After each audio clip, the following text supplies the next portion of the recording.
It's too early, but that's okay. My gym workout was phenomenal. Before I went home, I decided to stop over at my mother's house. I haven't seen my mother in 2 months. I know she's going to be very surprised to see me. I can't wait. What the? I couldn't believe what I was seeing. The first thing I noticed was this person's skin. What is going on? Uncomplicated, untreated skin? Who is this guy? I had to take a step back, but then I realized it was my brother. But look at his skin. Have you guys ever seen anything like that? I had to take a closer look and figure out what was going on. Best believe I crept up on him. Peep this. I'm still looking at his skin trying to figure out how did we get here. I could do nothing but shake my head. He could definitely use my help. I had to get to the bottom of this. He definitely needed some game about his skin. I'm just staring at it like looking at it. Come on, bro. I knew what to do. I had to reach in my bag and get that Tej Hanley. Uncomplicated skincare for men. Bro, this is why I'm excited to have Tej Hanley as the sponsor of today's video. They have helped me start and maintain my skincare routine by making the entire process uncomplicated. Honestly, it's the best skincare system for guys like you and me. I recommend you start with their level 1 system, which comes with all the basics. A daily face wash to get rid of the dirt and the grime on your skin, a 2 times per week exfoliating scrub to get rid of the dead skin cells, an AM moisturizer with SPF 20 because you should always be protecting your skin from the sun, and a PM moisturizer to help your skin stay hydrated and healthy throughout the night. My brother was so excited. My favorite part about Tej Hanley is that every box comes with an instruction card that tells you when to use each product, how much to use, and in what order. They really make the process of achieving and maintaining amazing skin easy. Shout out to Tej Hanley. And because Tej Hanley is sponsoring today's video, they're offering my viewers a great deal. Just click the first link in the description, and not only will you get Tej Hanley for the best possible price, but they'll also give you a free gift with your first box. Click that link and get started today for just $30. Feel the Tej. Let the Tej force be with you.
Going on, family? Welcome to the solution. Let me go and introduce the crew.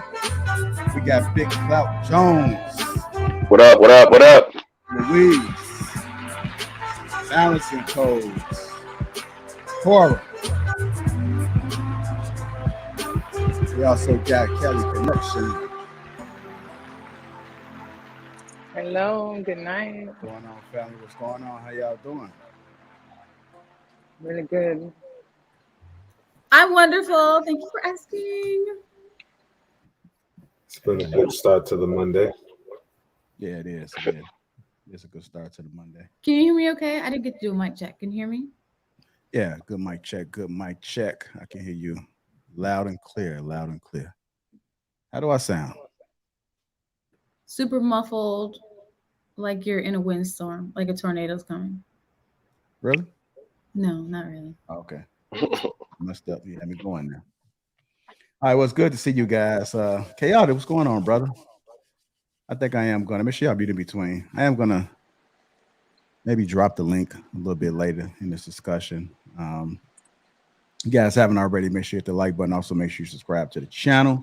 Shout out to the sponsor, Teej Hanley, Uncomplicated Skincare for Men. Make sure you guys click that Lapeef Network link, and that's where you get 30% off along with a free gift.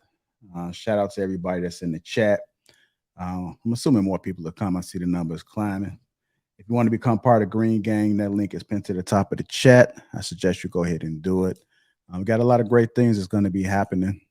There's some more shows that's going to be coming. I'm at least try to do one show, possibly two, summertime and maybe fall, or maybe late spring and maybe fall or something like that. So we'll probably do DC and Chicago. I'm looking to do that. There's also some other little things I got brewing up as well. You should tell them about the show that we're gonna do, the game show for alphas. Oh yeah, on the Lapeef Network, I'm looking for all the alphas. If you are an alpha, make sure that you guys you want to participate in this show. Make sure you email info@lapeef.com, which I just dropped it in the chat. There we go. Info@Lapeef. I spelled that wrong. It's too many E's. Info@Lapeef.com. There we go. Should be right now. So make sure you guys email that link right there, and someone will respond back to you with all the details. So all the alphas. It would probably be me. Okay, it'll probably be you. I'm the email responder. Okay, you're the email responder. There you go. Yeah. Superhero/email responder. Okay, shout out to you. Let me get Ow. for the email responder. All right, what's all the excitement in, man? Y'all sound dull or something like that. What's today, Monday? It's Monday night. Yeah, man, it's Monday. Yeah. It's Monday. I just finished doing laundry. Okay. Monday energy is not the same as Friday energy. So Okay, that's what it sounds like. That's what it sounds maybe you like. need to have a solution on Friday. Okay. There you go. Mm-hmm. All right, so let's go ahead and get this show started again. Before we do, make sure you hit that like button. Also, make sure you subscribe to the channel. One of kids doesn't mean you should be with them. I'm hearing an echo. Is everybody muted? I think the solution should be, how do you make Mondays part of the weekend? You mean like how to make your Fridays feel like Mondays? No, like how to add Monday to Saturday and Sunday and just have Tuesday be the beginning of the week. Essentially, how to make Monday your Sunday as opposed to Monday being the start of the week. That, yes. How to make Monday your Sunday, the solution. Okay, I guess you guys twisted it up for me today, huh? We're going to write that down. Say it again, Louise. How to make Monday your Sunday as opposed to having Monday be the start of your week. Okay, I like that. Balance, what's going on? You good? The whole world would love you if you could do that. I'm good. I want to make sure y'all can hear me pretty good. Yeah, we can hear you, man. So you got the TLA edition headphones. So you went old school with us. I got my mic here and I plugged my earphones in my mic. So I never do it like that. So I want to make sure I sound good. That's all. You doing all this on the phone? No, I'm on my computer today. Good day. Okay, gotcha. I'm on my Mac today. Okay. That's a wonderful piece. Corey, you good? Mic check. Mic check, Corey. It's Carol. You said Cor. I was like, you talking to me? Yeah, I'm good. I'm doing it on my phone today. Actually, Kara. Yeah. I'm sorry. My bad. My apologies. No problem. I'm just trying to stall a little bit till I get this video up. I thought it was queued up, so.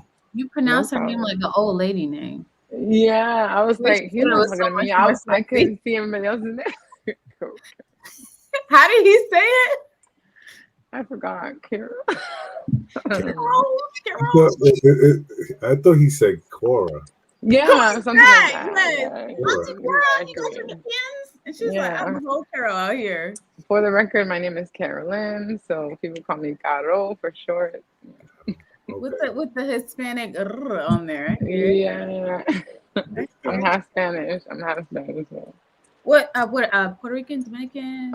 Panamanian, half Panamanian, half Haitian. That's a different type of Hispanic. Yeah. Mm-hmm. Very Caribbean. You can't ever mistake. You always have to ask. Yeah, everybody always say, "Are you Dominican?" I'm like, no. You have to like clarify.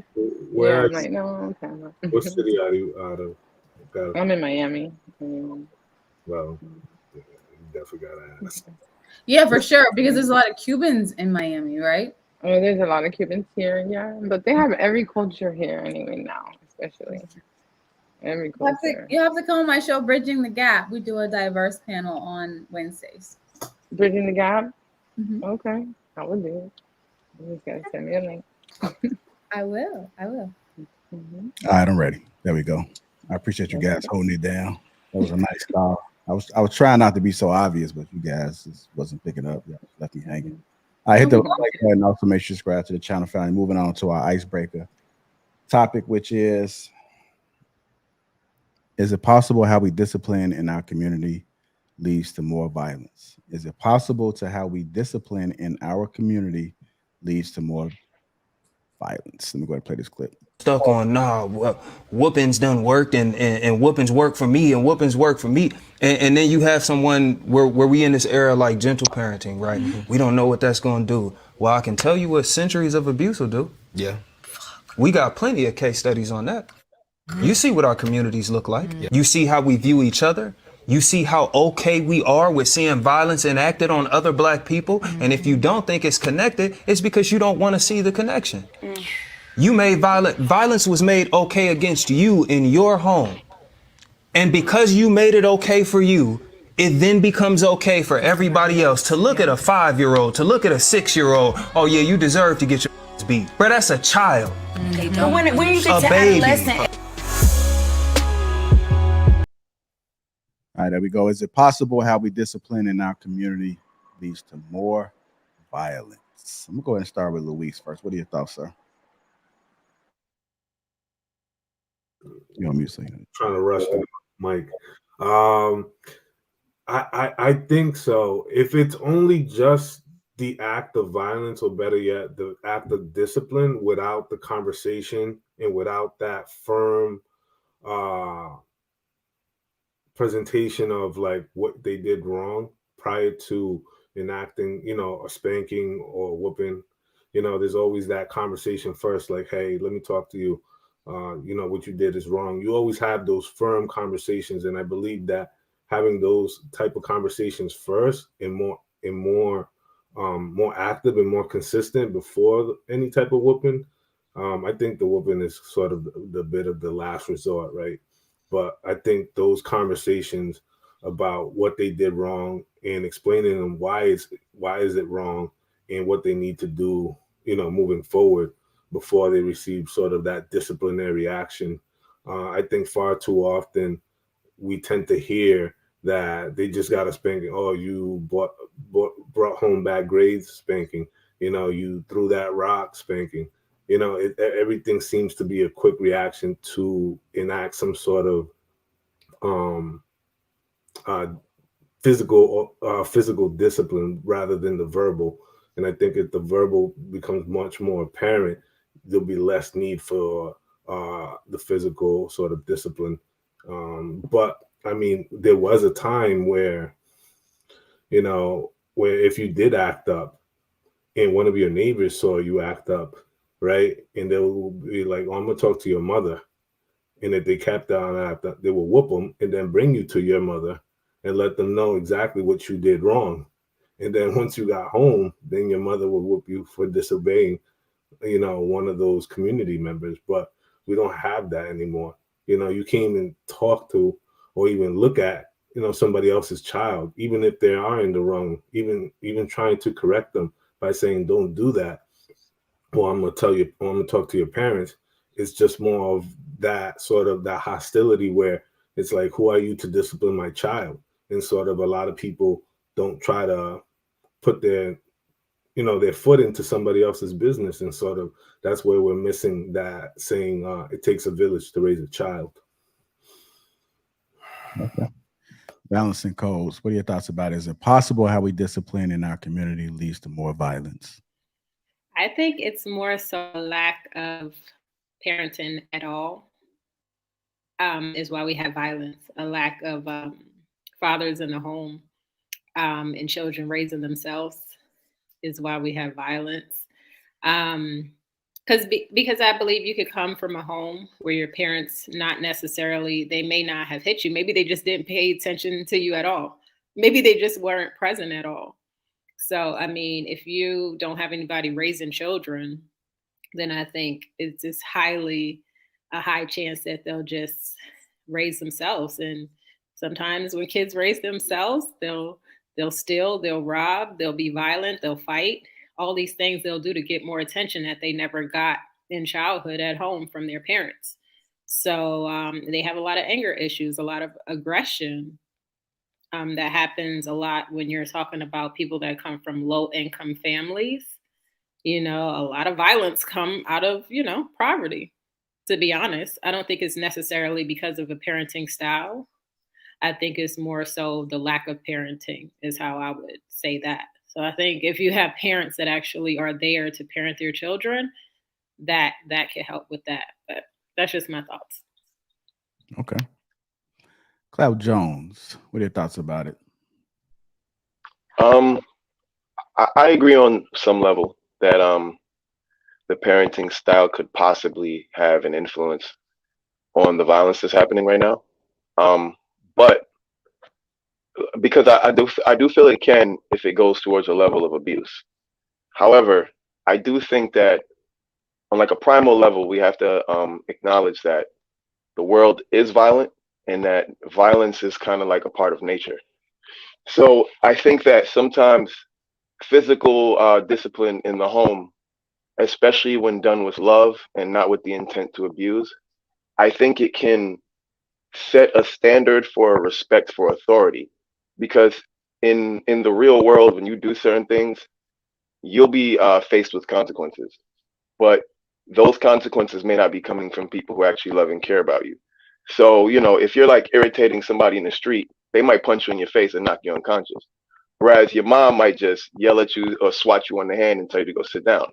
I think by experiencing that low level of violence, it reminds people that, hey, there are people in the world that are bigger than me, stronger than me, and I have to respect that. I have to respect the power of a physical altercation and try to respect other people because of that. So I think it kind of sets a tone. But at the same time, again, there's a level where it can become abuse. And then I think when it becomes to the level of abuse, then it can absolutely have a negative psychological effect on children and lead them down a path of violence. Okay. Carol, House 59, what are your thoughts about it? Is it possible how we discipline in our community leads to more violence? Yeah, I would lean more towards abuse. I think that the violence comes from like when you have an upbringing of abuse in your home, because discipline, I mean, even if you're aggressive with your children, you discipline them sternly in a way. If you do beat your kids, I don't think that would damage the child to be violent in the world. I think that abuse is something like emotional and physical abuse, because it could be emotional too, because some kids are very sensitive, and sometimes in our community, the parents aren't very sensitive with the kid. They're a little bit more stern or a little more strict or aggressive. And I feel like not every kid will handle that the same way. So you might have a kid that it might be good for them, and then you might have a kid that would just damage them. So if they get into the world, they might have more of an aggressive personality where they could be seen to be more violent and aggressive because they are either having I feel like a mental disorder, like you're not controlling your emotions, you don't have good emotional intelligence, so you respond incorrectly because you weren't taught in a graceful way or appropriate way, like how to operate with your emotions and how to deal with people and how to talk to people and how to be gentle, because people were always aggressive with you or on you as a kid. So I feel like, yes, it could be, but I feel like more it's more abusive, like if it's an abusive environment or, not catering to the child that you have that might be more sensitive than rough. All right. Miss Kelly Connection. What are your thoughts about it? Is it possible how we discipline in our community leads to more violence? I see what you did. You said the best for last, didn't you? I guess we're gonna have to see. So I was taking notes while everyone was talking. I think whoopings is what he said in the video. Whoopings versus discipline versus violence is different, in my opinion. And I will go by my childhood first, and then I'll give you my opinion on it.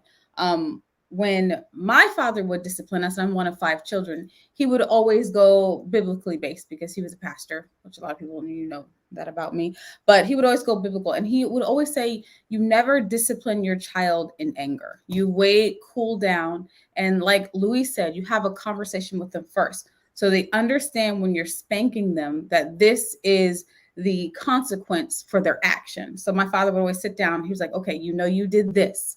Do you understand why I'm spanking you? Do you understand this is the consequence for this action? And then he would always go to the Bible. So I knew that he was spanking me because that's what the Bible told him to do. He wasn't spanking me out of anger. He wasn't spanking because he hated me. He was spanking me because the Bible, he would literally pull up the scriptures. I could quote them to this day because I'm like, no, why did God tell you to spank me? Spank me less. Love me less. He'd be like, the Bible says, spare the rod, you spoil the child. He was like, if I don't spank you, I don't love you. And he would literally pull up the scriptures and Proverbs. I'm like, how did God okay this? But he said if he didn't discipline us, then it would end up with us being disciplined by the world. And they're going to be much more harsh, which is what Clout said.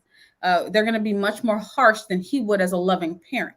So he would sit us down. He would talk to us. This is what you did. Okay, you stole the car. Great. This is the consequence for your action. I have to spank you. But I love you. But I'm going to spank you because I love you. We would definitely get that ass beat. And then he would hug us and say, I still love you. That was the discipline. All right, we're cool. Let's watch a movie now. He would never like shun us and send us to the room and make us feel like he was angry or hated us. It was like, this is what you did.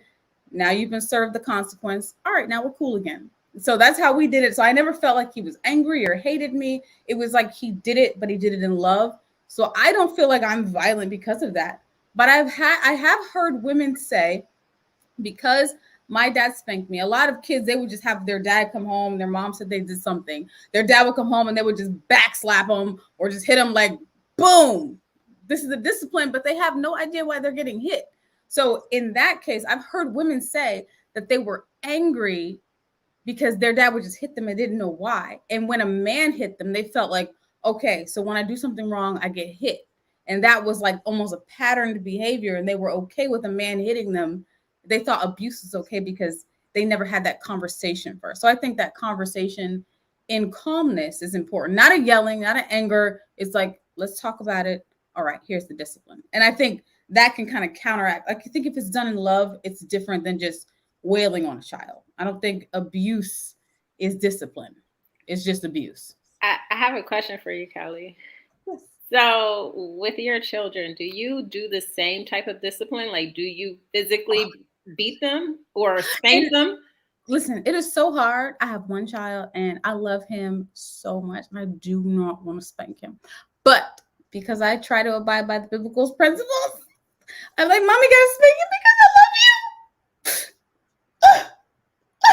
But I spank him, but I hate it. But I do it because I don't want him to be a spoiled brat. And I don't want him to think, I think Clout said it helps them disrespect authority. I don't want him to go to a cop and then be disrespectful to authority. And they see a young Black man and then they arrest him because he's talking disrespectfully to an officer. And now he's being treated ill because he's just a young Black man that doesn't know how to respect authority. So I want him to understand in the home before he gets outside. Even though I hate it, he's my baby. I do it. Yes, I do. I spank him. In love, okay. After we have the conversation. You know what? I never really was beat by or spanked by my parents. Their form, perfect. No, I'm not. But their form of discipline was talking to me. But did that? No, but I mean no, I'm not talking about like just a basic conversation. I'm talking about for like hours. Like But that's did discipline. it reach Like, you? cause it's like, can you stop talking to me? Like, Did it reach you though? Like, did you respond to that? Like, do you feel like it helped? Because to be fair, I just don't think I was a bad kid because I didn't really care about what my parents told me. I just didn't want to be like broke. So I'm like, I'm just gonna go to school because I don't want to be broke and I want to like have a career. I didn't really care what they said. So I can't really say it was that it worked or not because I just did what I wanted to do. I wasn't perfect. I just did what I thought was best. What did you do in your childhood that merited a spanking? You get a B. You got a B. Probably. Yeah. Because I just don't. Maybe I wasn't a bad kid. You're right. You're right. So but it don't appeal. Conversation does work with some children. I think that's why you need to learn your children. Sometimes you can have a stern conversation, but some kids need a spanking. So, and I think boys are different from girls because I think boys will test you. Boys are different, but I feel what you're saying. I don't know how to raise a boy, but I definitely think a man needs to do something. Whatever that is, I would leave it to the man to decide if I had a son. But anyway, all right. Yeah. All right. Anybody else want to add anything? Going once? Going twice? Y'all just quiet? Anybody else got nothing else to add? I do have something. I got something. I would say, I don't know who said it, maybe Cloud, about the neighbors being able to spank the children. I believe that was me. That was Louise. I'm so sorry. I remember my mom used to say that the neighbors, the teachers, and the parents would, like pretty much any adult, if they saw some wrongdoing, they were allowed to put hands on. But now no one spanks the kids. And I wouldn't allow anybody to spank my kid now, though. Maybe back in the days that works, but nowadays nobody else really can spank my daughter besides my parents and my siblings, like my sister, you know, or my best friend, which is her godmother. That's it. I wouldn't say anybody could just in the community could beat my daughter. I did this to her. Like, what? You're supposed to come talk to me first. No way. Yeah, I think the way that is presented and the way that it shows up today looks a lot different than it did back then. Because my mom had the same sentiment too. It was like a free for all. It was either the teacher, the neighbor, etc. But like we were pretty calm, cool kids. And but I think what it shows up today, looking, it's a firm conversation. It's pretty much like somebody's trying to tell me and report on you that you did something. You know what I'm saying? Whether you stole something, whether you got into a fight, right? You'll get home and you'll be like, oh, how was your day? And you're like hiding your hands and you're hiding your book bag because you don't have anything in it. But somebody's going to tell them like, hey, I saw your kid doing this the other day. I just figured you let you know and stuff like that. But that, you know what I'm saying? It's not like they're going to enact a sense of discipline. It's just looking out for one another. But that goes back to a community sense. Like, you know, you're looking out for my child. I look out for the betterment of your child, right? But I don't think that a lot of people look at it that way anymore. I mean, people tend to kind of be in more enclaves than they are in more tribal sense. Did everybody on the panel get spanked when they were kids? I definitely did. Balance because she's like I won't say spanked. I mean, I think I might have got spanked a couple of times, but I got popped. You know, I got like a redirection. So I remember one time me and my cousin was playing on the Escalade. You know how the Escalade is it going down or up? They do both.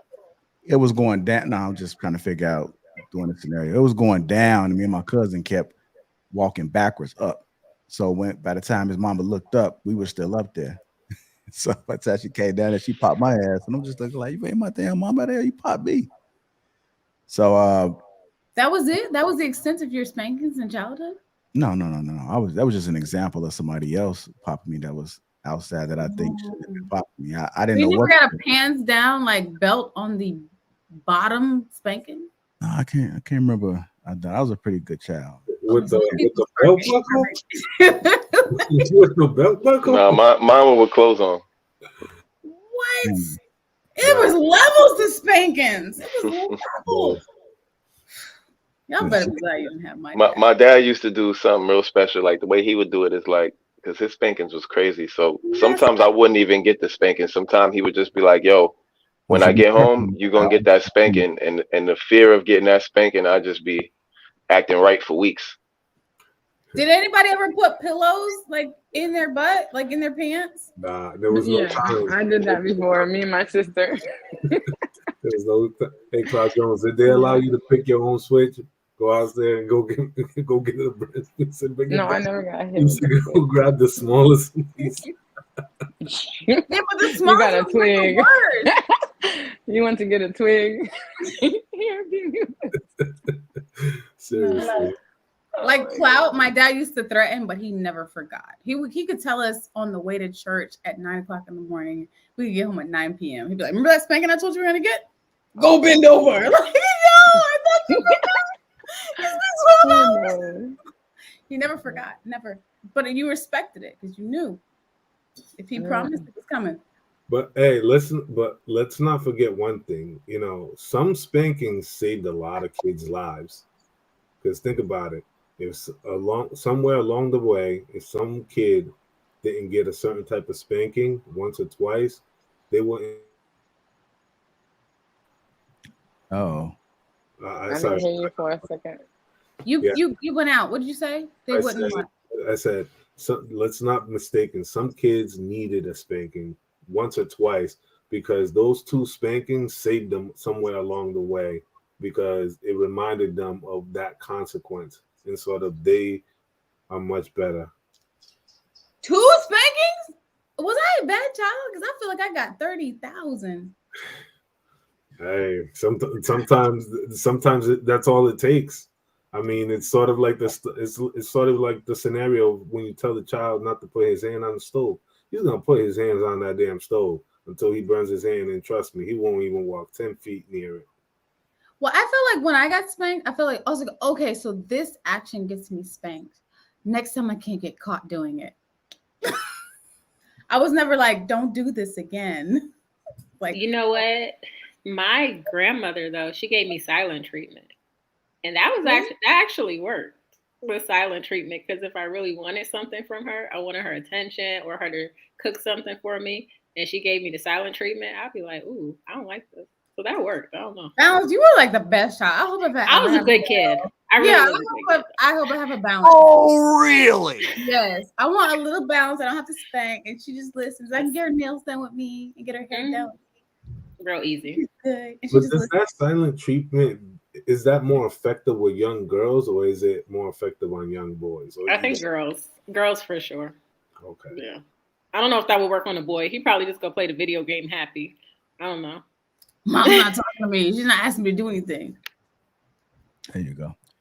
Guys, tuning in. Welcome to The Solution. Make sure you guys hit the like button. Also, make sure you subscribe to the channel. Shout out to all my green gang that's in the chat.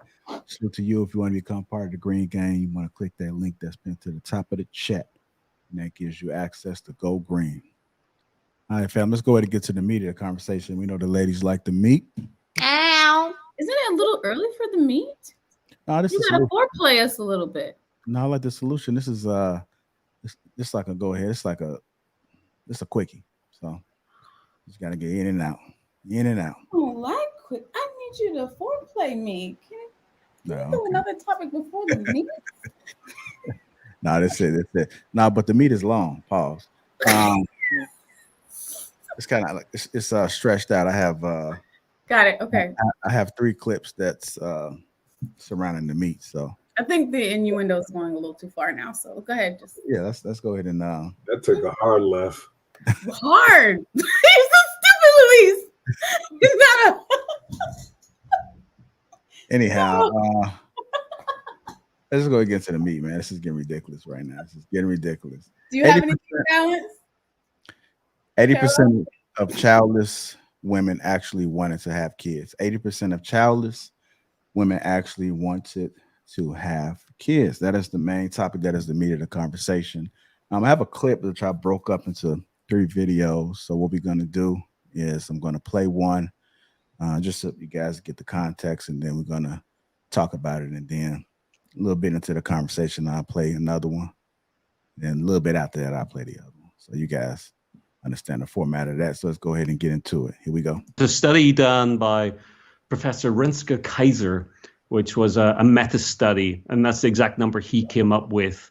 And it's kind of supported by other evidence out there. So Professor Kaiser identified 10% of women who medically could never have had children. There was something fundamentally, sadly, that meant that they couldn't. Another 10% were women who'd chosen not to have children. And as Jody Day says, there's a whopping 80% like her who always planned to have children, and through pure circumstances, the biggest circumstance being not having the right partner at the right time. In the right time, meaning when you're in your fertility window. So yes, 80%. Just to drill that home, 80% of women, and this is meta-studies, replicated, pretty robust as far as it goes, yes, are childless due to life circumstances. And the most common life circumstance is that they didn't have the right partner. All right, that's the first part of it. Let's go ahead and see if we can break that down. We'd love to get you guys' perspectives on there. We'll go to Clout Jones first and then Kelly Connection. Can I ask a quick question? Sure, go ahead. So they're not saying that women couldn't physically have them. They're just saying they didn't have anyone that they wanted to reproduce with. Is that? No, they were saying that like 10% of people they couldn't have it. The 80% was the one that fell into. And it's going to be some more video. Can we actually bring that one back? I don't think I fully absorbed it. That's why I just want to make sure that were they saying that they weren't physically able, or they just didn't find anybody they wanted? No, they said they didn't have a partner at the time of fertility in their right time. I'm gonna go ahead and run it back again, and then we're gonna try again. There was a study done by Professor Rinske Kaiser, which was a meta-study, and that's the exact number he came up with. And it's kind of supported by other evidence out there. So Professor Kaiser identified 10% of women who medically could never have had children. There was something fundamentally, sadly, that meant that they couldn't. Another 10% were women who'd chosen not to have children. And as Jody Day says, there's a whopping 80% like her who always planned to have children, and through pure circumstances, the biggest circumstance being not having the right partner at the right time. In the right time, meaning when you're in your fertility window. So yes, 80%. Just to drill that home, 80% of women, and this is meta-studies, replicated, pretty robust as far as it goes, are childless due to life circumstances. And the most common life circumstance is that they didn't have the right partner. All right, there we go. So essentially, they're saying that 80% of women that don't have children, it's because they didn't find the right partner? Within that fertility window. Within that window, yes. Like they found them like in their 50s when they were. I guess that makes sense. That sounds like it could be true. You know, I don't really have a lot of thoughts or opinions on that, but it sounds like it can be true. Come on. All right. Kelly Connection, what are your thoughts about it? Maybe you should go to me last. I don't think people are going to like my comments. I'll go next. Okay. Somebody. I'll go next. Okay, a woman's fertility window is from when they get the period. You can get it as early as probably 11, but that's too early. Let's see. 18 to 40. Like before you're 40, right? I would say 40 because you can have a baby after 40, but it's not necessarily recommended or good. So from 18 to 40, these women, 80% of women haven't found a partner. That's a lot of years. And it's very unfortunate. They haven't found a partner that they didn't want, that they wanted. They found a partner, but not with a child, not have a child in that relationship or whatever. That's crazy. Right, because they could have met a midget that they didn't want to. But there's more men, right? I mean, there's more women than men also. I don't think you can use the word. They could have met little people that they didn't want to reproduce with. Yeah, also. Well, all the circumstances, because he said just due to circumstances, but it wasn't just not having the right partner at the right time between that age where you could have a child. Maybe they found a partner at 50, but they still don't got no child, you know? So that's very unfortunate, but it sounds true being that we have more women in the world. Okay, I tell you what, I'm gonna go ahead and play the second clip, which adds to it. So maybe we might be able to get clout to join in on this one. Let's go ahead and play this and see what we do. What about having the right partner and waiting? So one side of this would be singletonness, I suppose, would be contributed to by being single. Another element would be having a partner and then deciding to wait. Did you look at how that gets split up within that 80%? My interpretation of it is this. Today, you may know that the majority of college students in the US, and actually most other countries, are women. So today, undergraduate students in the US, there's 9.5 million female women and 6.5 million men. And it's 30% less. And there was a study done on Tinder by, again, I think it was a Dutch university, Ghent University, I believe, that showed that women on Tinder effectively swipe right 91% more of the time if someone has a master's degree as a man compared to bachelor's degree. So women want to match with someone at least as educated as they are, but yet the number of men through the education system. So this is one of the challenges. Women are looking and competing with each other for a pool of men that aren't really there anymore. Okay. So that's what I said. That's what I said. That sounds good. Okay, so there's a little bit more context there. That is what I said. Yeah. They reproduce with men, but they don't have a man they want to reproduce his DNA with. Yeah, I think that when you look at like the way society is right now, at the ages where they would be, I guess, most fertile, you're talking about between 18 and 35. I mean, those are typically the ages that women are going to college and building a career. So if you're looking at, especially American women, so I think what's really happening is that their focus really isn't on that. Then when you add the factor of what the doctor was saying with the Tinder stuff, essentially like women are also now seeking guys that are essentially out of their league. So if you add that, you're not focusing on dating, you're not focusing on having a family, and then you're being super selective on who you'll actually deal with. It's not that you're not actually meeting the right person or having the opportunity to reproduce. It's just that that's not where your focus is on. You're not I feel like for women in this generation, doing that would actually be considered settling to them. Yeah. Is it okay to chime in right now, Jay? What'd you say? I'm about to chime. I landed. So I was just making sure. So okay, so 10% of women are infertile. They're unable to have children. Another 10% elect not to have no children, and about 80% of women, are left wanting to have children but are unable to find a suitable suitor to pair with. So with that being said, if we really look at the historical lens of just society at whole, only 38 to 40% historically have reproduced. 38 to 40% of all men historically have reproduced. Meanwhile, 80 to 90% of women historically have reproduced, right? So that tells you that there has always been a small minority selective of men who are able to get their lineage into the next generation, and once we add all the layers, because we're all hardwired biologically, right? Once you add all the layers of our society and how much we've changed, and then once you add the social media and all that other stuff to it, it makes it even more difficult because women are a little bit more picky. And obviously we've had these conversations before about selective men or chosen men who are within a certain pool, only 6 feet, only 14% of the U.S. population are men. And especially if you want that man to be a black man or any particular race, that number goes down. And then plus you add all the attributes after that, the pool gets a lot smaller.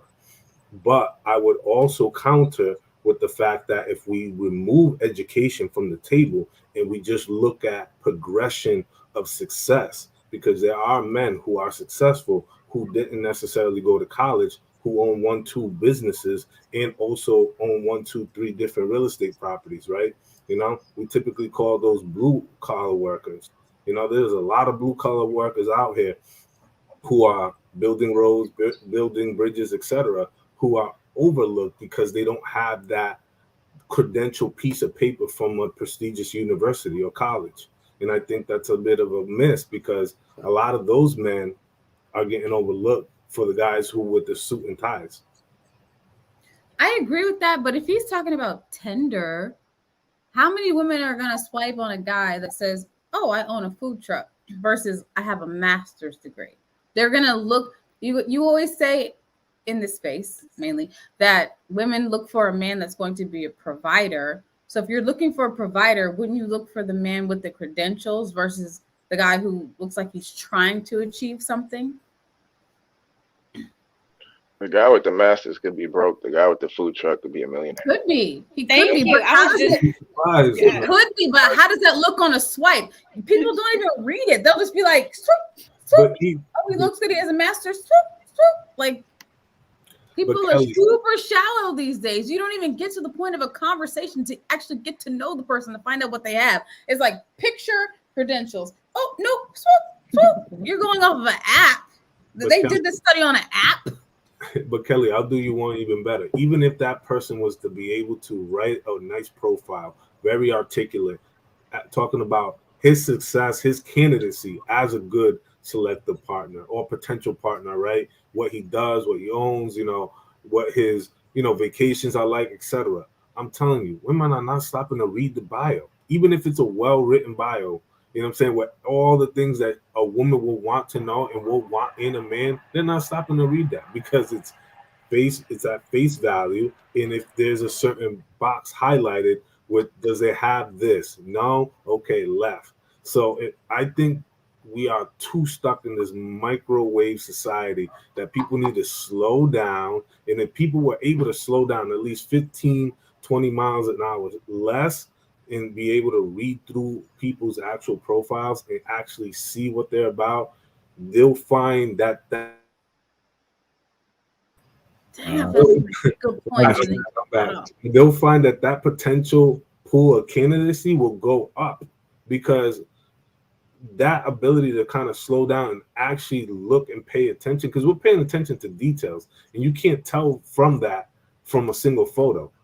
I mean, do we need a more classic example than the Tinder swindler, right? Faked his entire life, didn't have no money, but all these women believed him. You know what I'm saying? Meanwhile, 2 swipes ago or 3 swipes ago, where they went left, that dude probably owned 2 or 3 businesses, was just a very low-key dude, but it just didn't have that caveat, that cachet, right? Who's a Tinder swindler? I don't know the story. What is it? Never heard of it? So it was pretty. I don't know if anybody else want to chime in on that.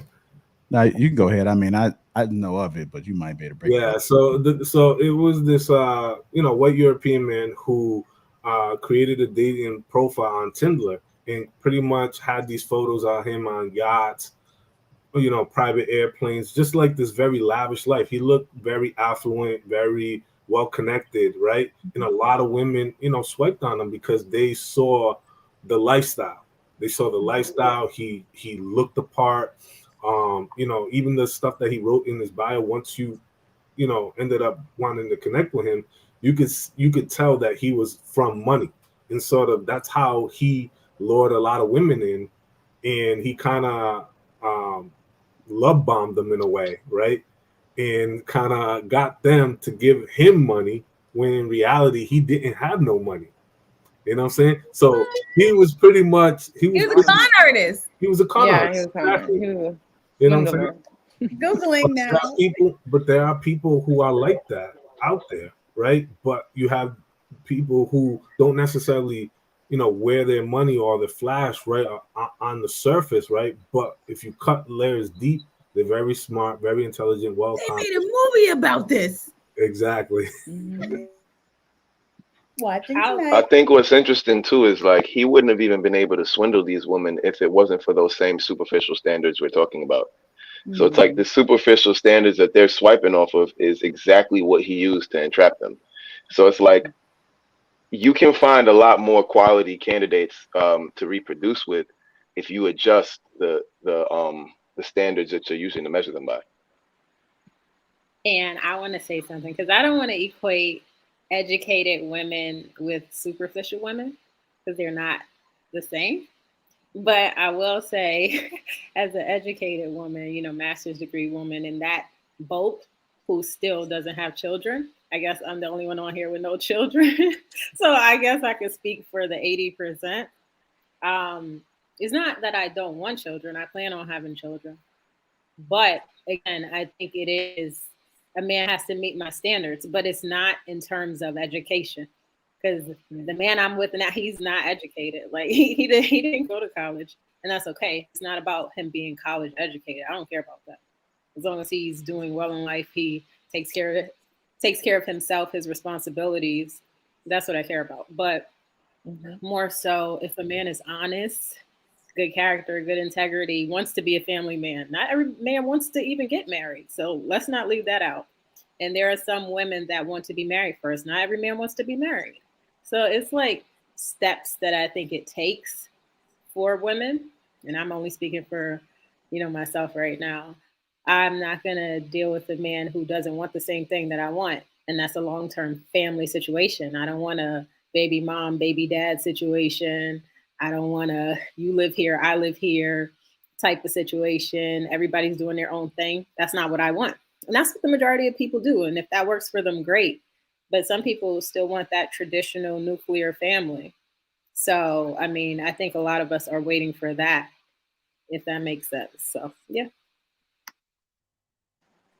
I wanted to add, like, as a woman, when you're growing up and you start dealing with men, it's a series of decisions you have to make. You have to decide about your future, your life, what you want, what your dad and your mom taught you.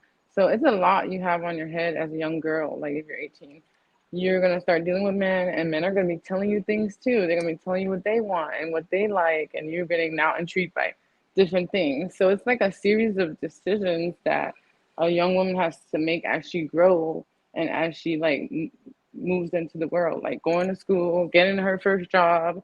Okay, should I date somebody at work? No, we ain't gonna do that. Or should I date this guy? He's kind of rough. No, I'm not gonna do that.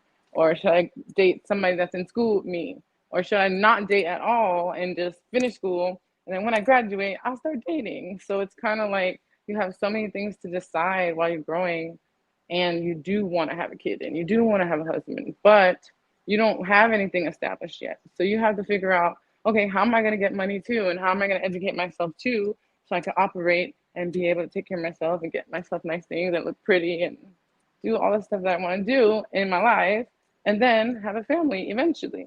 So it's a lot of decisions, and I just feel like putting it off. I know a lot of women do that. Yeah. So are you a proponent of trying to find your forever person in college? I just feel like you don't know what is for you. It's just gonna happen. So you have to, like, based on your environment and your upbringing, it's gonna happen the way naturally. So you can find your high school sweetheart and marry that person. You could have a college, but a colleague, and then you end up being married. Or you just grew up with a childhood best friend, and then you guys get married. Or 10 years pass, you have a child from a baby daddy and never get married to him. Then you meet an amazing man and he marries you. So you don't know what's gonna happen. So it's kind of just like your life, like your fate, if I can say, and your decision making, of course, because you have to decide eventually. Like, I'm gonna deal with this person. Focus at that moment. I mean, wouldn't that allow you to focus at that moment? So, like, if you're looking for a relationship at that moment, you will find a relationship. But if you're not looking for it, and there's a lot of men that are approaching you who are potentially good suitors, and you're kind of putting them off because you're focused on either school, your career, or maybe some other venture that you might have going on, right? You might not see them. You won't see them because your focus is on something else. So I think it just depends on what season in your life you are in. Exactly. Because some girls don't even focus on a career at all, and they end up like finding their boyfriend since high school, marry them, have a baby while he's in college or while he's working a job or doing a career goal or maybe being a realtor or something cool. And she never goes to work and she just focuses on family because that's just how maybe she operates or how she feels naturally comfortable. And that's what secured her and made her feel like this is the life that I want. Everybody doesn't want the same thing. So every woman is not the same. So basically, it's going to be what you end up deciding. Like, I ain't going to work. I'm going to be with my boo. I love him so much. I'm going to have his babies. Or you're going to be like, no, I need to go to work. I need to get my money. When I get my money, I'm going to get my man at college or at my job or whatever it is that you want to do. But Carol, it's I have a really important question for you. Yeah. What are you sitting on and is it comfortable? I'm sitting on a bar stool and it is comfortable. Why? It is. Okay, because it's like doing the lean because there. I don't have it's no back, but I just be stretching, but there's no back, so I just be stretching. Yeah. I think that was an important question. That was really important, by the way. This society is funny though when it comes to women and children. Like I think they're obsessed with women and them having children, getting married, and all these things. I'm not sure why society is so like obsessed with us a little bit. Like they're always trying to do studies on us about that. Like let people live their life the way they want to. I'm just saying, like personally, I want children, but I'm not going to do it by myself. So I just don't want to. And that's my prerogative. Person. Right. And I don't want to do it with a man who I don't respect, who I don't think is going to be a good father. Like I don't want to do that. And I don't have to. So it's like, who might there needs to be a study by himself. Well, right. So I think the reason why that is because there has been a growing trend of a population decline since about like the 70s or 80s or whatever. And they have been tracking that. I think every major society keeps track of their birth rates, right? And sort of if we don't have enough children being birthed, who's going to replace this working class generation? And there are other countries around the world who are facing the same dilemma. So it's not so much about, society being pressed about women having children. It's just that are we going to have a abundant society in the future that's going to replace this working class? Because there's a lot of people that are still working in their 70s and 80s who are still not retired. Some for choice and some because there aren't people to replace what they do. So you're saying The Handmaid's Tale is a possible reality? I mean, hopefully not to that extreme, but I mean. Have you seen it? You know what I'm talking about? I've seen part of it.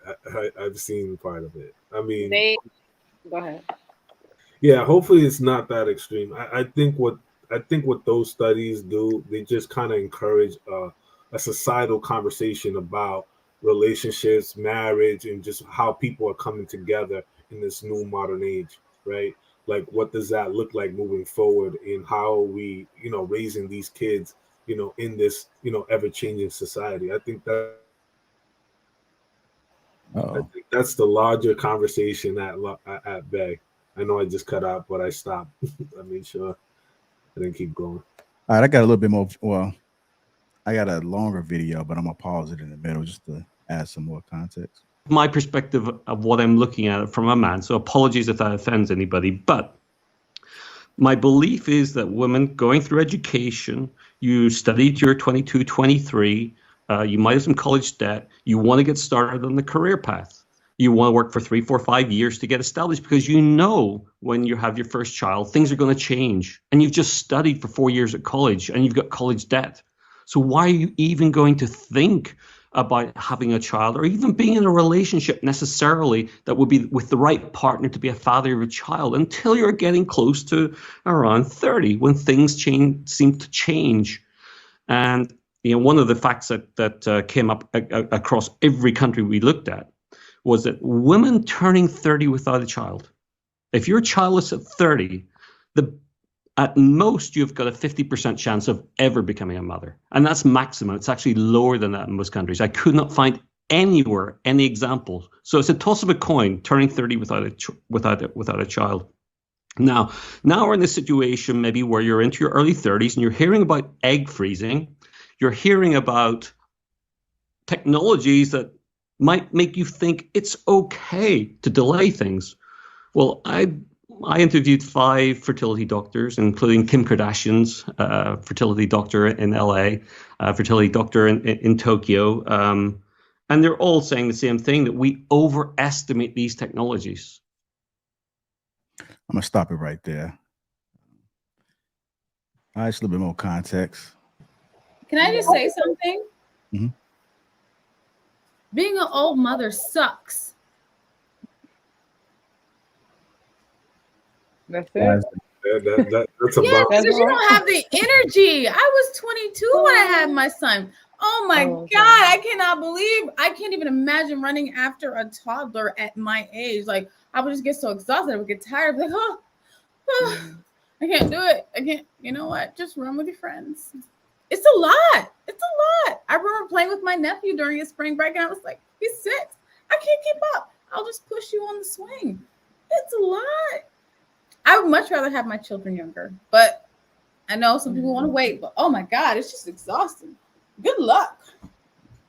Yeah, Lapeef, I had my having daughter any at more 30. babies for you, So. okay? What was that? I'm not having any more babies for you. Okay, I'm okay with that. I'm past my prime, sorry. Oh, God. I just played some more content. I'm off my rant now. On to that. I know I seen some of you guys shaking your head, and I'm in agreement with you. Well, one of the things that he brought up that was very interesting was like how people were underestimating the technology, right? Like every time new advancements in technology, especially in birth, fertility, in that entire realm, right? I think that people don't use that or view it as, okay, like this is a last resort.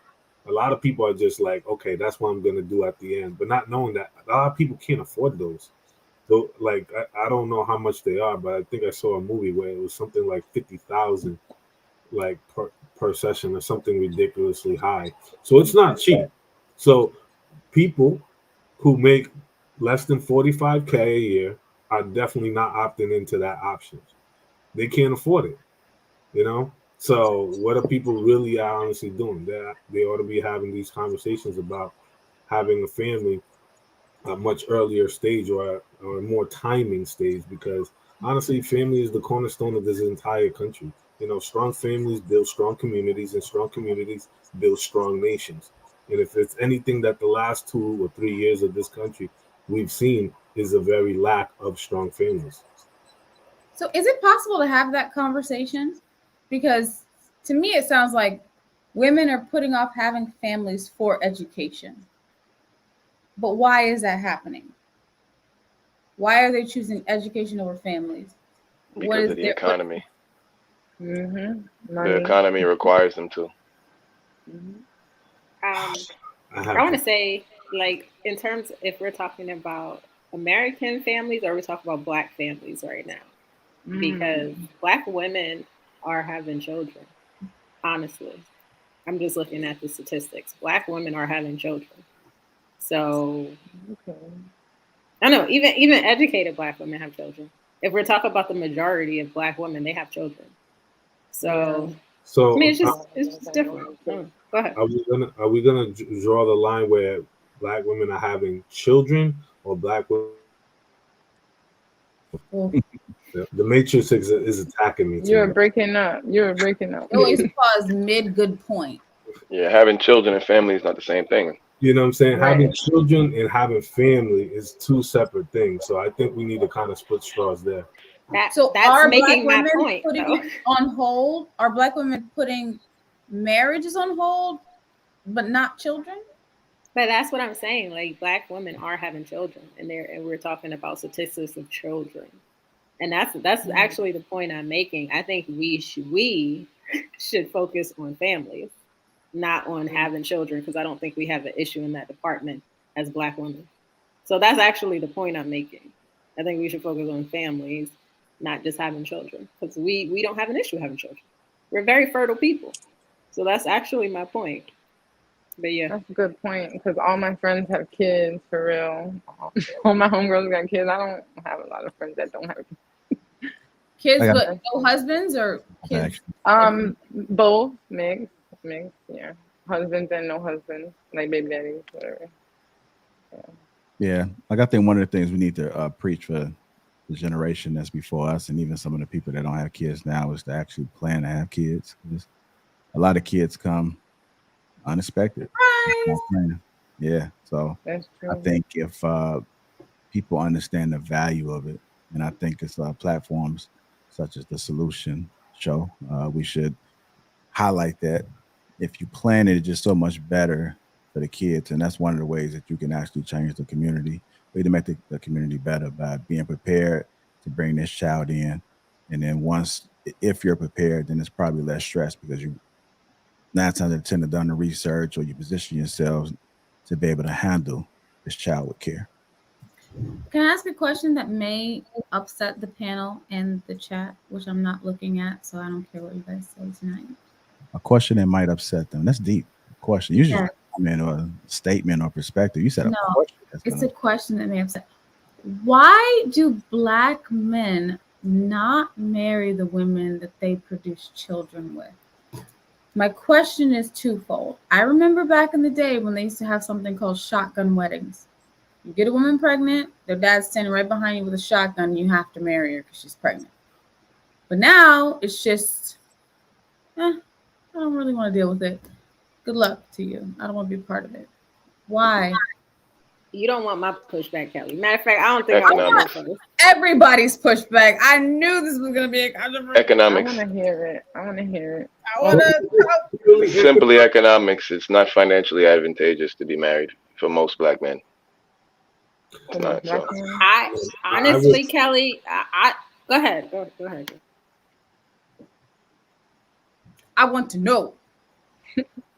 I don't think it's purely economics. I think it's really, I think people are just not financially savvy. They're just not financially literate. Let's just be very honest. You know, if it really boils down to just economics and economics only, I think 2 people making 45 or 50K each could definitely build a life together. Obviously, there's a lot of things that they need to iron out to plan, you know, that when they're going to get married, how much they're going to spend on the marriage. Because let's be honest, people be putting whole marriages on like 2 or 3, 4 credit cards, you know, just the experience for other people to come and eat your food who have never been in your life. But like, skip the wedding, do the justice of the peace. Now you're married, you build a life together, and you take care of your child together. Why does that not happen more? I honestly believe it's not the man's choice to have a baby before marriage, because the woman is the one that gets pregnant. So I think, honestly, if you want marriage before children, then you as a woman should not have a child before marriage. I honestly think that. They should abort? I think they should protect them. We have every form of protection out here to not get pregnant. People know when they ovulate. It's so many different ways to protect yourself. So that, I mean, honestly, I think women should be smarter. I really do. I think it's on the woman. And I think if women want marriage and a family, then they should wait till a man marries them to have that. It's so much information out here today. It's so much forms of protection out here today. And I think, honestly, marrying a woman is cheaper than having a child with her. So let's take that point. Let's blame the woman. The woman got pregnant, your fault, bad woman, right? But once the child is, I'm pregnant, why not then? All right, now we've created this child together. Why not just get married? Because maybe he doesn't like her. Maybe he doesn't want to be with her long term, and that's his prerogative. Maybe he wants better. Maybe he isn't ready. It's so many reasons, but I feel like I don't think he's obligated to marry a woman that he maybe doesn't want to marry because she got pregnant. Honestly, I don't. I think a man should marry who he wants to marry. It also gives him more responsibilities and no additional benefits.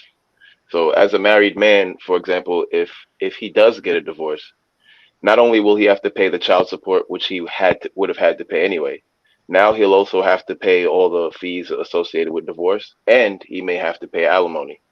So I think what we're overlooking is that for the longest time, family structure has always been centered around economics. When we were farming and doing agriculture, people had a lot of children. And the reason they had a lot of children is because they had to have children to help. Then we moved on to the Industrial Revolution and people had less children. A lot of the children were getting sent out the house early to go work in factories. Then we move on, to the point where now women are working. And so now there's a two-parent household. And so now you find families that are only having one or two children. Now we're at a point where for a lot of women, it's very financially advantageous to not have a man around while having the children. There's a lot of government programs that are available. There's a lot of like rent programs that are available. There are buildings that only rent to women. There are a lot of opportunities for a woman when there's not a man around. So I think if we're just going based off of financial incentive and economics, it is economically advantageous for women to have children, but it's not necessarily as economically advantageous for men to be married. Well, I didn't know if I liked you until this moment. So is that because of the whole alimony situation? And I think alimony has something to do with it. I think it affects it. Yeah, but alimony is only paid out. Only 10% of alimony is paid out. Like, see, this is the thing about it. Like, people who make less than $250,000 a year household, you know what I'm saying? Divorce rate drops down from 50% to less than 18%. You know why? Because people with more money have more reasons to stay together. They have more to lose. Right, because they have more to lose. Mm-hmm. Exactly. But also, if you look at people who are highly educated, like two people who have bachelor's degrees, two people who have master's degrees or equivalent, right? Their divorce rate is much, much lower than those who are not. Okay. So I mean, it's all about, decision making. Like I agree. Economics does play a big part into it, but I think also people don't have the pre-planning conversations, like living off one person's income. I know Trigger Mike had that show where he was like, can you live off 45K? And he went into like great detail. And one of the things I back channeled him was like, I did a compound interest calculator. And I pretty much said, well, if you took the woman's salary after taxes, which was like 34,000, in change, and you put that into a compound interest calculator at 10%, 8% variant, after 10 years, you would have $250,000, right? Paying it, just putting all her money into that account. And people don't have those conversations enough about utilizing different vehicles to make their household flourish. And unfortunately, people need to have not only the marriage counsel conversation before marriage, but also the financial counsel before marriage, because that part is also missing. Because if people understood that there are tools and vehicles out there to help them aid to overcome that, there will be less stress to worry about. I agree with what you're saying to an extent, but I feel like, look at it like this: like we're asking if you could live off 45,000, but we're living in a time right now where for a woman to make 45,000 is not hard. It's not a big deal. So my thing is like, why would a woman be incentivized to be with a guy that makes 45K and have to deal with not having the things that she wants, the nails, the this or that, and having to sacrifice, when she could say, fuck that, I don't need him. I can go get a job, use my money to go spend it exactly on what I want, and raise the kids how I want. There's no incentive for her to need him, because we're not in a society where men are the financial providers anymore. The majority of top tier jobs, women can also get them. So it's like we're not in a situation where women are dependent on men financially, and so it's financially advantageous for them to link up with a man. Women financially don't actually need men financially. I'm not saying women don't need men emotionally and or spiritually and all things beyond that, but really financially they honestly don't. So it's like without that economic incentive, it's really no reason. Yeah, the 45K is obviously an extreme, right? But I mean, even if we're talking about two people making around 85, 90K, right? They're still having the same issue. Like, let's not pretend like this is not happening at all these different like salary brackets. Like people even at almost 100K. Like there was a whole report that was released last year that like 62% of like all millennials making over 100K are living paycheck to paycheck. People are mismanaging their funds. I mean, if we're really going to talk about it. Yeah, but we also overlook that women can supplement their income through dating. So you're looking, so it's like that's another reason why it like they don't really need them, because women can actually supplement their income from dating. They can cut $300 to $500 a month off food costs just by going out on dates. Like there are so many opportunities for women that are different that again financially make that type of relationship irrelevant.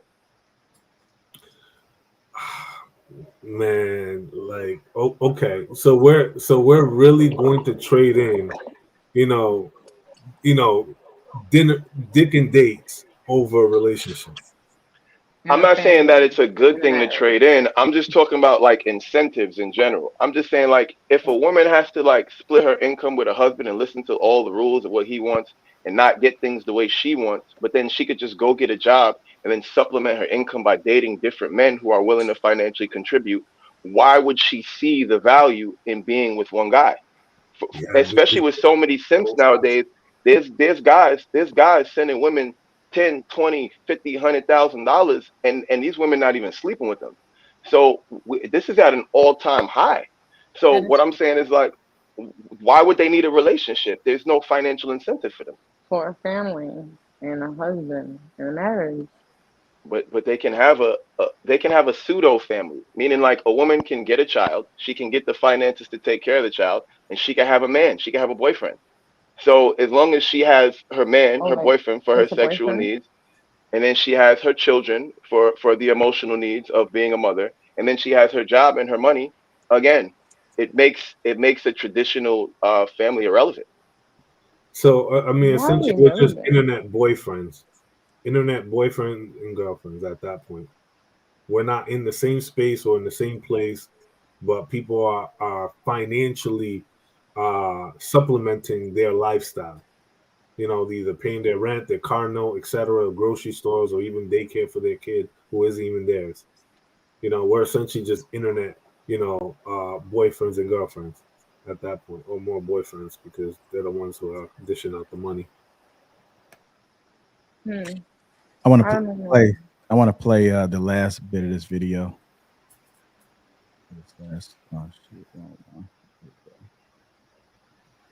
We not only overestimate the chance egg freezing and IVF will work, we don't take into account that as women's bodies get older, the chance of not going full term gets higher and higher. So we get to a point, I think, early 30s, as a woman, we're now thinking, well, I should look for the right partner. But you might not meet that right person. It might take 2 years, 3 years to meet that right person. Now you're 35.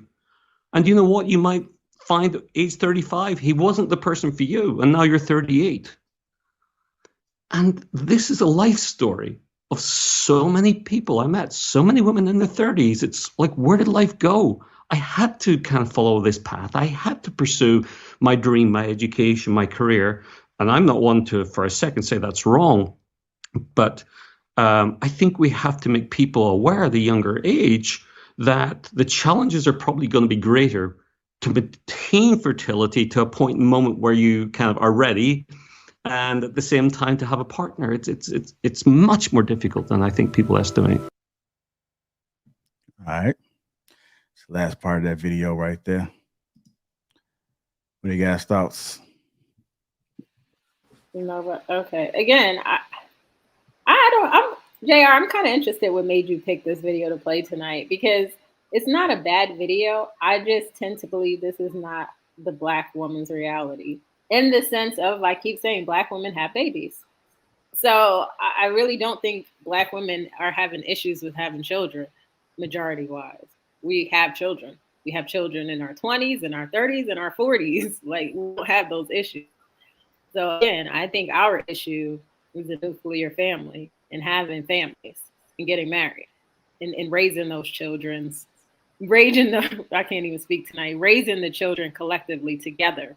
That's our issue. It's not that we're not having them. We have an abundance of children. We have so many children that we have family members raising kids. We have so many children. Like, we don't have a shortage of children, us. So again, it's an interesting dynamic, but it's not our issue. Our issue is staying together, being a family, raising those children. That's what we need to work on as a culture. So I think that's where our focus needs to be, because we're having children at 16 all the way up to 50. We're having children. That is not an issue for us. I see it every day. It's an abundance of them.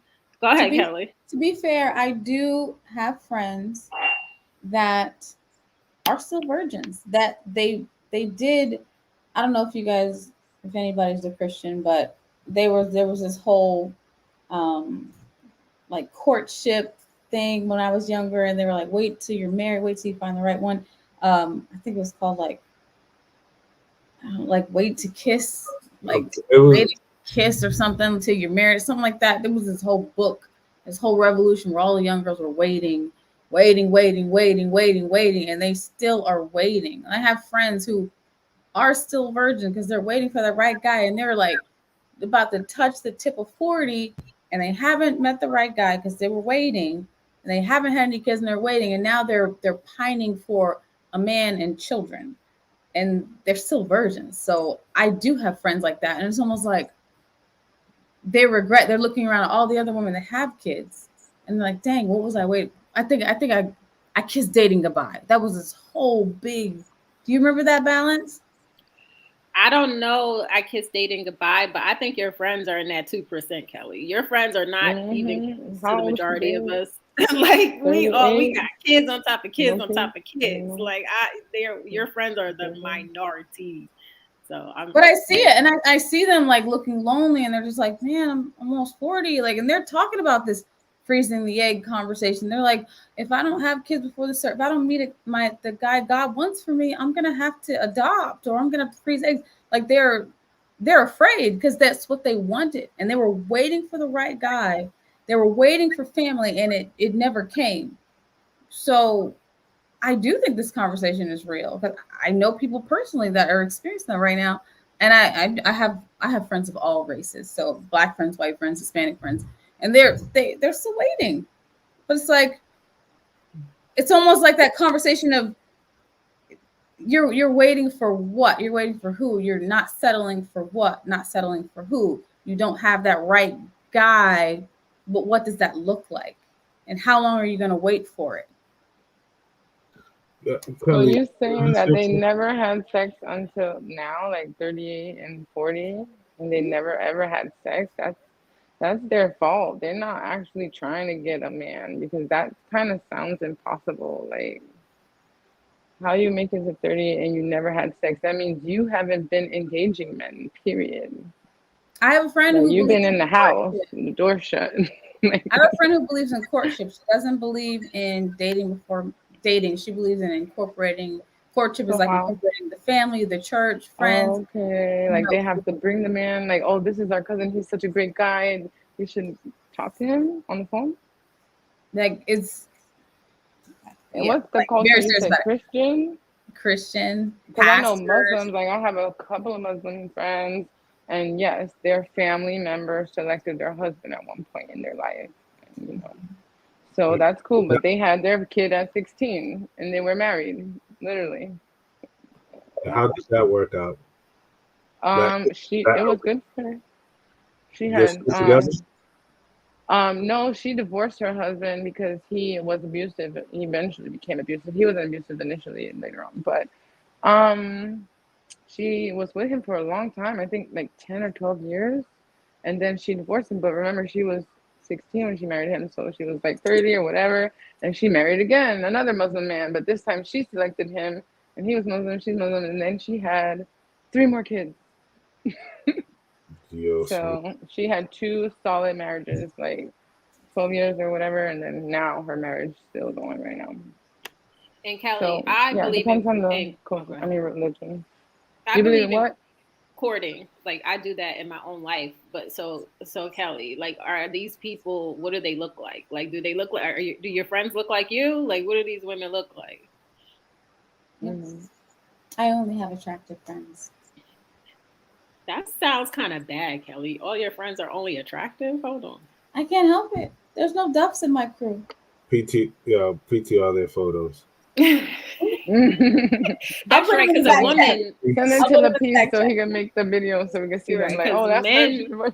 Yeah, men may think different about them being attractive. I don't know, but women, I think we love our friends, and we always say our friends are attractive. So I can't throw out any names, so don't throw out no names. But it sounds wow. So here's here's a wild idea, and I know a lot of people are going to probably feel a way about this, either on the panel or in the chat. But to kind of piggyback something that Gato brought up, is it possible that we could have a global community conversation about bringing or introducing the idea of linked-in community arranged marriages? Nope. Yes, LinkedIn. I love that idea. I talked about that on my show. I was like, how come people don't introduce people to each other anymore? That used to be a thing. Like, oh, I have a friend you mentioned that that you'd be perfect with. But the people are picky. Yeah, but see, the idea and the perspective in which I'm coming in, it's not bringing anybody. Let's say, for an example, you are married, you and your husband are married, and you have 2 young, lovely children, right? And you are linked in with other like-minded Christian-based families, right? Who share the same values, morals as you, who are also linked in with other families of like-minded. So there is a network, essentially, of families who are introducing their children to other linked-in families. Is this like an arranged marriage Christian Tinder that you're gonna start, Louis? That too, but the reason why is that you're introducing people who could be potential suitors, but are vetted through a community-based process, as opposed to oh, this is John. I met him down at the diner. You know, he seems like a good guy. Like a little bit more exclusive, but a little bit more vetted, because there are people behind it. You know, making sure that these are quality individuals that are backed by a community that you're in. LinkedIn Christian dating website. I like it. Are we going to start this? Lapeef, can we make this part of the network? I love this. Roger that. Copy that. We'll launch the app no later than November. All right, there you go. Because people are searching. Like, people want love, and like I feel like it's so it'll be hard right in time for the holidays. Oh my god. I definitely think something like what Luis is talking about could work, but as I've been saying the whole time, I definitely think economics is a major component. So I definitely believe that a way that if we're trying to make families stronger again, I think one of the primary ways to do it is through industry. I think that if people starting more family businesses and keeping certain secrets of the trade within their family, then they can start creating a legacy where now they're marrying based off of what that person's going to bring into this industry. And now they're raising their children based off how they can contribute to that industry. I think that that's something that Black people are like, we're lacking in this country. If you look at a lot of other groups of people, Jewish people, Asian people, there are specific industries that they own and control from top to bottom. You go to the jewelry district, they have multiple levels. You got the guy who polishes the jewelry. You got the guy who makes the mold. You got the guy who runs the diamonds back and forth. You got the guy who sets it. And all of those different pieces are part of a well-oiled machine in the industry that allows all of these different families to keep these community bonds where they're helping each other. Why? Because they actually depend on each other financially. We're not in a position as a community where we depend on each other financially. We kind of depend on the system. So I feel as though our families will be a lot stronger if we're able to be loyal to one another. But one of the strongest ways to keep people loyal is everybody got to eat. So it all goes back to economics. If everybody's eating and there's some type of industry that we're all contributing to and all benefiting from, it'll be way easier to keep families together. It'll be way easier to keep communities together, and it'll be way easier to keep each other accountable and grow as a unit. I like that quote. I like that a lot. I like it a lot. I do think that's something that the Black community is lacking. Headway. Because I have lots of Caucasian friends. In the field that I work in, I work with a lot of doctors, and most doctors that have their own practice, their children are required to go to school to become a doctor so they can take over the family practice. There is no choice. It's like, okay, you have to become an ophthalmologist now, so I can pass the business down to you. Because who else am I going to give it to? I'm not going to sell it. I want it to stay within the family. But a lot of Black people, they don't have businesses to pass their children. So the children are like, well, what do? I guess I'll just get a job. But if you had companies, if you have businesses, if you see your parents are successful and they have a lucrative business, why wouldn't you want to step in and join in? Like, oh, my dad looks like he's really happy. He's making all this money. I want to do what my dad is doing. But what are you doing? You're going to Chick-fil-A and you're working and getting minimum wage. Like, why would your child want to reproduce that? They're like, I'm going to do my own thing. I like that, Clout. Okay. I like it a lot too. I do. Appreciate it. I do, because I'm big on like family business and building. I'm big on that. Like, there's no way that I'm going to marry a man and he doesn't have a plan, a family plan. There's no way. So that's what matters to me, because it's like, what are you passing down to your children? What are you teaching? What are you instilling in these kids? Are you just making more worker bees for society? That's what a lot of people are doing. And I'm just not going to be a part of that. So I feel you. I like that. Bounce, I would love to meet the man that stole your heart, because it sounds like you got to be like this. Yeah. This. Yeah. It took a long time, girl. I was patient. I was alone for a long time. I got patience. Some of us got to have patience, is all I'm saying. We want to be so desperate to be with somebody. I'm like, no, I'm good by myself. It took a while. It took a while. But yeah. You're funny, JR. I can't put you to sound.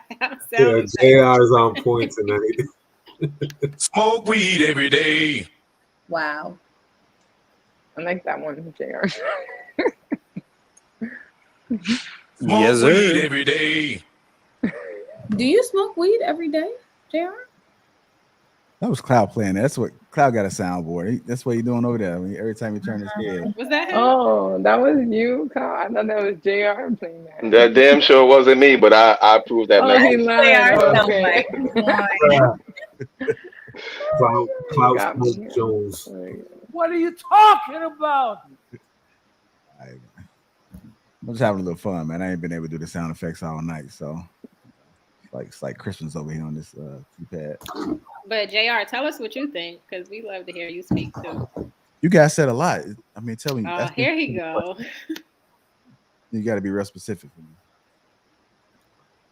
I mean, this is almost like a building exercise in a way, where we're just throwing ideas out there, and each one is like chopping it up, adding stuff, and obviously, Cloud, really landed it well with the input that he had.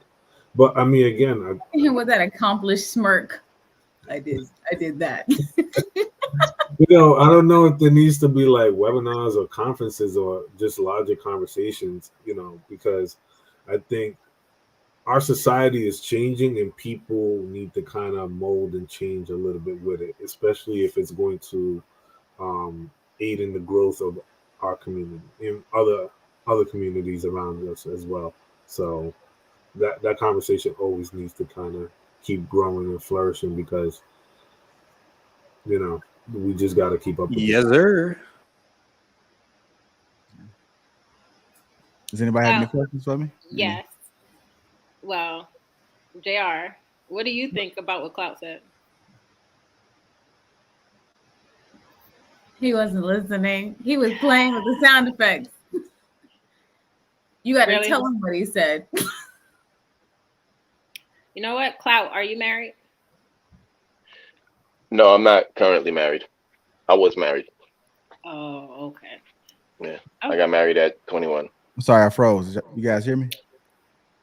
Yeah. Yes. Okay. You're lying. 21 years old? Wow. Do you want to tell your story, or is it secret? Not for YouTube. It's not really a secret. I mean, I was young. I wanted to get married. I got married. Didn't really work out how I planned. There were different responsibilities, expectations, and just things that I was not trained or prepared for. So it didn't really work out. I feel like my age had a lot to do with that. And yeah, since then I've remained single. If you could go back and do something different, what would you change?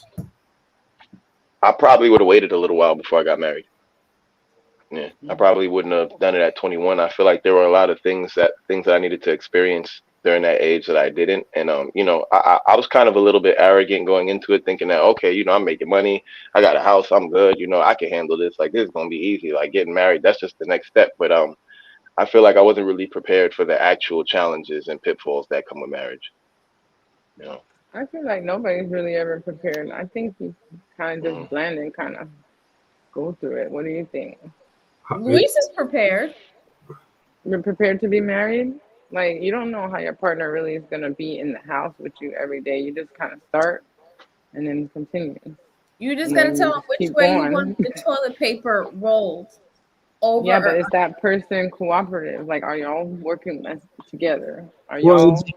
Is it a give and take? Is it two to tango, So you got to understand that you don't really know what to expect. Just like you don't know what to expect when you become a mother. You don't know. You're just like, okay, I'm a mom today. The baby is here. And then there are books. And then every day.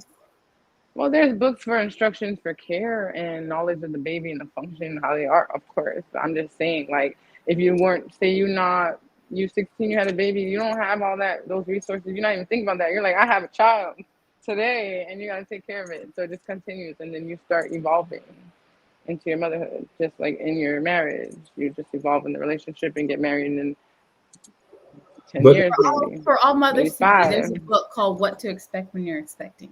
Get it, read it, love it, enjoy it. And also what to expect the first year. Get it. How are people viewing marriage, going into it? Is that like the ultimate thing?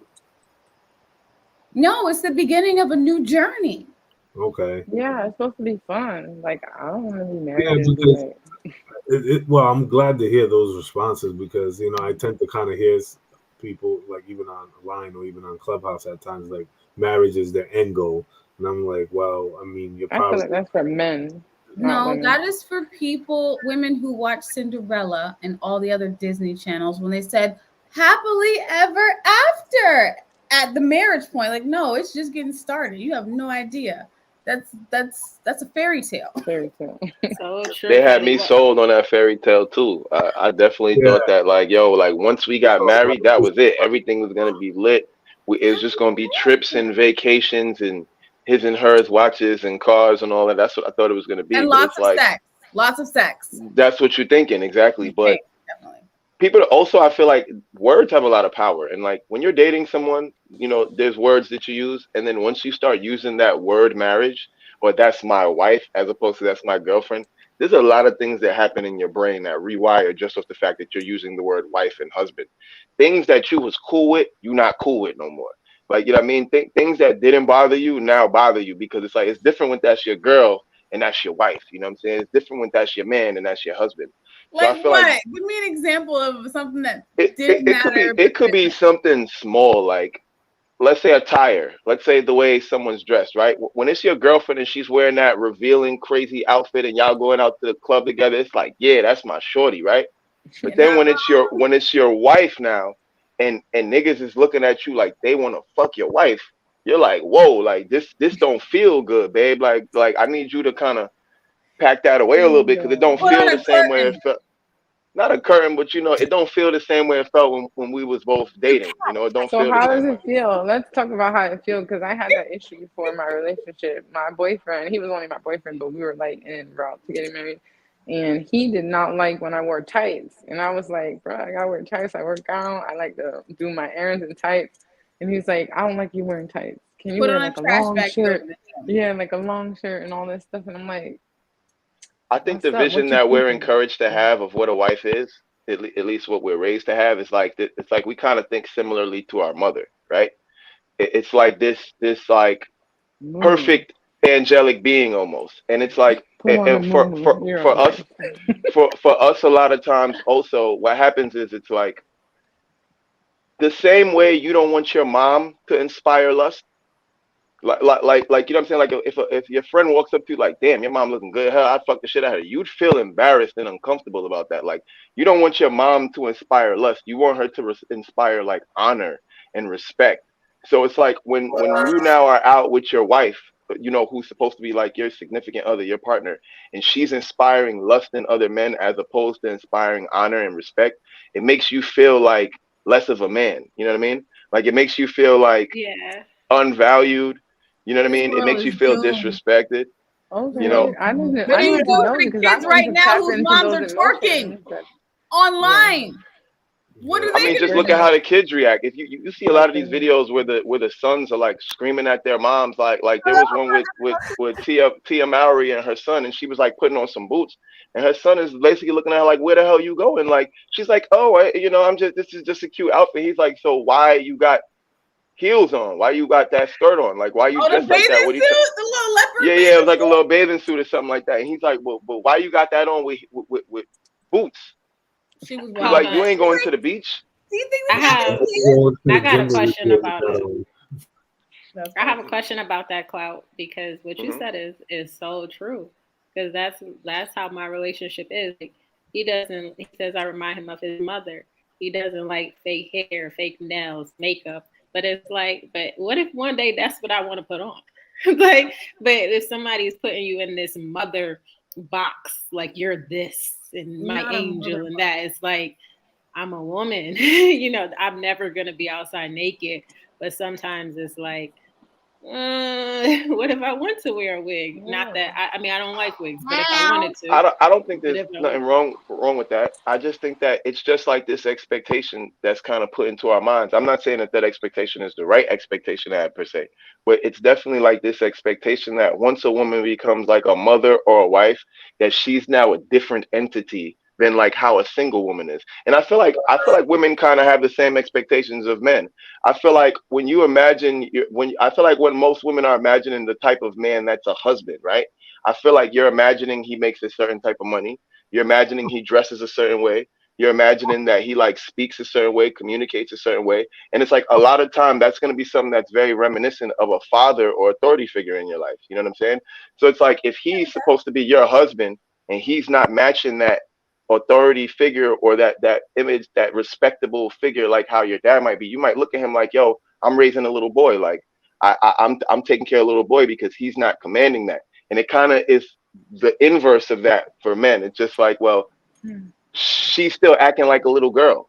She still needs to be seen. She still needs this certain level of attention. And I got married to have a woman who's like past that. You know what I'm saying? Like, we're now stepping into this level of like, you know, adulthood. You know what I mean? We're partners, we're adults, and we're stepping into a level that's respectable. We're leaders in our community. We're the example now. This is different than when we're single, just enjoying our youth, you know? I agree with that, but I disagree with that. Me too. Yes, I do agree that women look for their father in a man, if you have your father or some male authority. I always say that your husband is like your father that's your own age, because literally the father passes the woman from his covering to the husband's covering. So they do the same thing. They want to protect you. They want to look out for you and make sure you're safe. They provide for you. They protect you. Everything a father does, a husband does. He's just your age and he's married to you. But it's the same protectiveness, right? So that's what I think of a guy that's my age, that's like my dad. But I'm attracted to him. But my issue with this is when you meet a woman a certain way and you're attracted to her, why then do you try to change attributes that you were attracted to about her? So that's because the relationship has changed. So when she was single, she was her own person, and when I was single, I was my own person. But if we're married now she's my wife, and I'm her husband. So now what she does isn't just a reflection of her; it's a reflection of me. So it's like when she's inspiring lust and she's on her own, it kind of doesn't matter because she's her own woman. She's single. She's not mine. Like, she doesn't reflect me. But now when she's my wife and when she walks in a room, the thing that men see when they see her is dirty thoughts. Like, because I feel as though like we as men appreciate beauty in very different ways. Like, there are some women that when you look at them, their beauty is so captivating that you almost feel like you're being disrespectful to lust after them. Like it's almost like something in you kind of puts the lust at the back burner because something about her is just so like beautiful, angelic, like so like innocent, and it's like you in your mind want to preserve that. And you know what I mean? But it's like, so then when it's your wife, it's like you want her to be an object of lust for you, like when you're home, you're in the bedroom, but it's like you don't want her to be that for everyone else. I don't want no other dude getting his rocks off looking at my woman because she's mine. You know what I mean? She's my wife. I'm the one who took the effort to put her, to propose to her, put a ring on her, go in front of her family and say, give her my last name and say like, yo, I want to create a family with this woman. This is going to be my person. So it's like now that everything's changed now, we're now a unit and we have to reflect each other. I feel it's the same for men. Like I'm not going to be running around with my shirt off and all greased up, taking pictures when I got a wife at home. What's the purpose of that? Would you get married again? I would consider it. I would consider it. What is your age now, Clout? I'm 35. I respect. I'm glad you were able to articulate that. Thank you very much. No problem. Does any of the other men on the panel disagree, or do you guys all agree with Clout? No, you don't want no other man lusting after your wife. I almost felt like Balance was agreeing with him, and then she was shaking her head, and then she stopped. So I'm assuming he was right on track up until a certain point. Yeah, because as women, as wives, we're not angelic beings. And I think it's okay we want our husbands to lust after us. Like as a woman, I put in all of my time and energy to become this magnificent wife. I want my husband to lust after me. I don't want him to look at me as an angelic being. I waited just for him to look at me as a sexual being. That's why I was not a sexual being for all of these other men. I want him to look at me like that, but he wants to look But at we me do want other people to view you that way. So like, yeah, like I was saying, like in the bedroom, like, yeah, I want you to be sexual for me. But like when we're out, I don't want them to see you that way. I want them to see you as that so-and-so's wife. Like that woman is beyond disrespect. Like I would never even fix my mind to think about her in that way. You know what I'm saying? Come on. Like if you go to like a party or a ball or a gala or a gathering, don't you want to have the flyest woman in the room? Yes, but being the flyest woman doesn't mean that you always inspire lust. Okay. So as long as she does it tastefully, respectfully, you still want I'm not saying no, I want my woman to not look attractive. I'm not saying I don't want her to be sexy. I'm not saying I don't want her to fill the room. I just think that there's a way to be sexy without inspiring lust. You know what I mean? Like you get what I'm saying? Like Sierra wore to the whatever event that was. Right. It's exactly like what Ciara wore to the event. Exactly. Like it's like there are plenty of beautiful gowns. Like I've seen plenty of women wear gowns where it's like when they walk in the room, like, and they could be fully dressed to the neck, but the way the colors and the cloth and the patterns and the way the jewelry are, when you see them walk into the room, you're like, yo, that is a queen right there that just walked into the room. But then when I see Ciara walk into the room during that gala, it's like, how is she any different than the women on Figueroa? How is she any different than the women on the track walking around with literally the same exact type of outfit, the same exact heels, the same underwear? And honestly, at me as a man, the fact that I could look at Ciara's body like that and see that her body's inspiring lust, like that makes me lose a lot of respect for her husband. But like he looks like a sucker in that picture, and it's just like, yo, like I don't want to look at your wife and be inspired to lust. I don't want that. Like, I want to respect your wife. I want to look at your wife and see a queen. I don't want to see like, yo, I fucked the shit out of his wife. If I have that thought when I look at your wife, I feel like there's something wrong. You know what I'm saying? I respect that. You get no pushback from me tonight. Maybe tomorrow. Just to kind of add on that, I do think some men, you don't have to be dressed like that, and they still would look at it like that. I mean, obviously, I agree with you on that. But there are some men that want their woman to look like that. But I mean, if we juxtapose Ciara with LeBron James' wife, right? When you do that comparison and look at them too, I would argue that for me, Ciara, not Ciara, LeBron James' wife looked amazing. and at first glance, you're not really thinking about that. At first glance, you're like, wow, she looks amazing in that dress. And she just looks amazing overall. But as soon as you saw Sierra, you were like, oh shit. You thought you were somewhere in the cut. Like it wasn't even the same. So I think also too, I think the way you step out and the way you dress is a reflection of your relationship. I will say this because I don't dress in a provocative manner. I'm very ladylike. I cover up all the time. That's just my personality. That's just who I am. But I will say this though. I want to be sexually desired by my man. I don't want to be looked at as an angelic being. Yeah, I don't.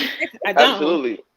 Like I don't want it to be where a man thinks like a wife doesn't have sexual part of her.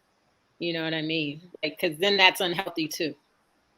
Because sex and being a sexual being is a part of a marriage, and you need that to sustain long term.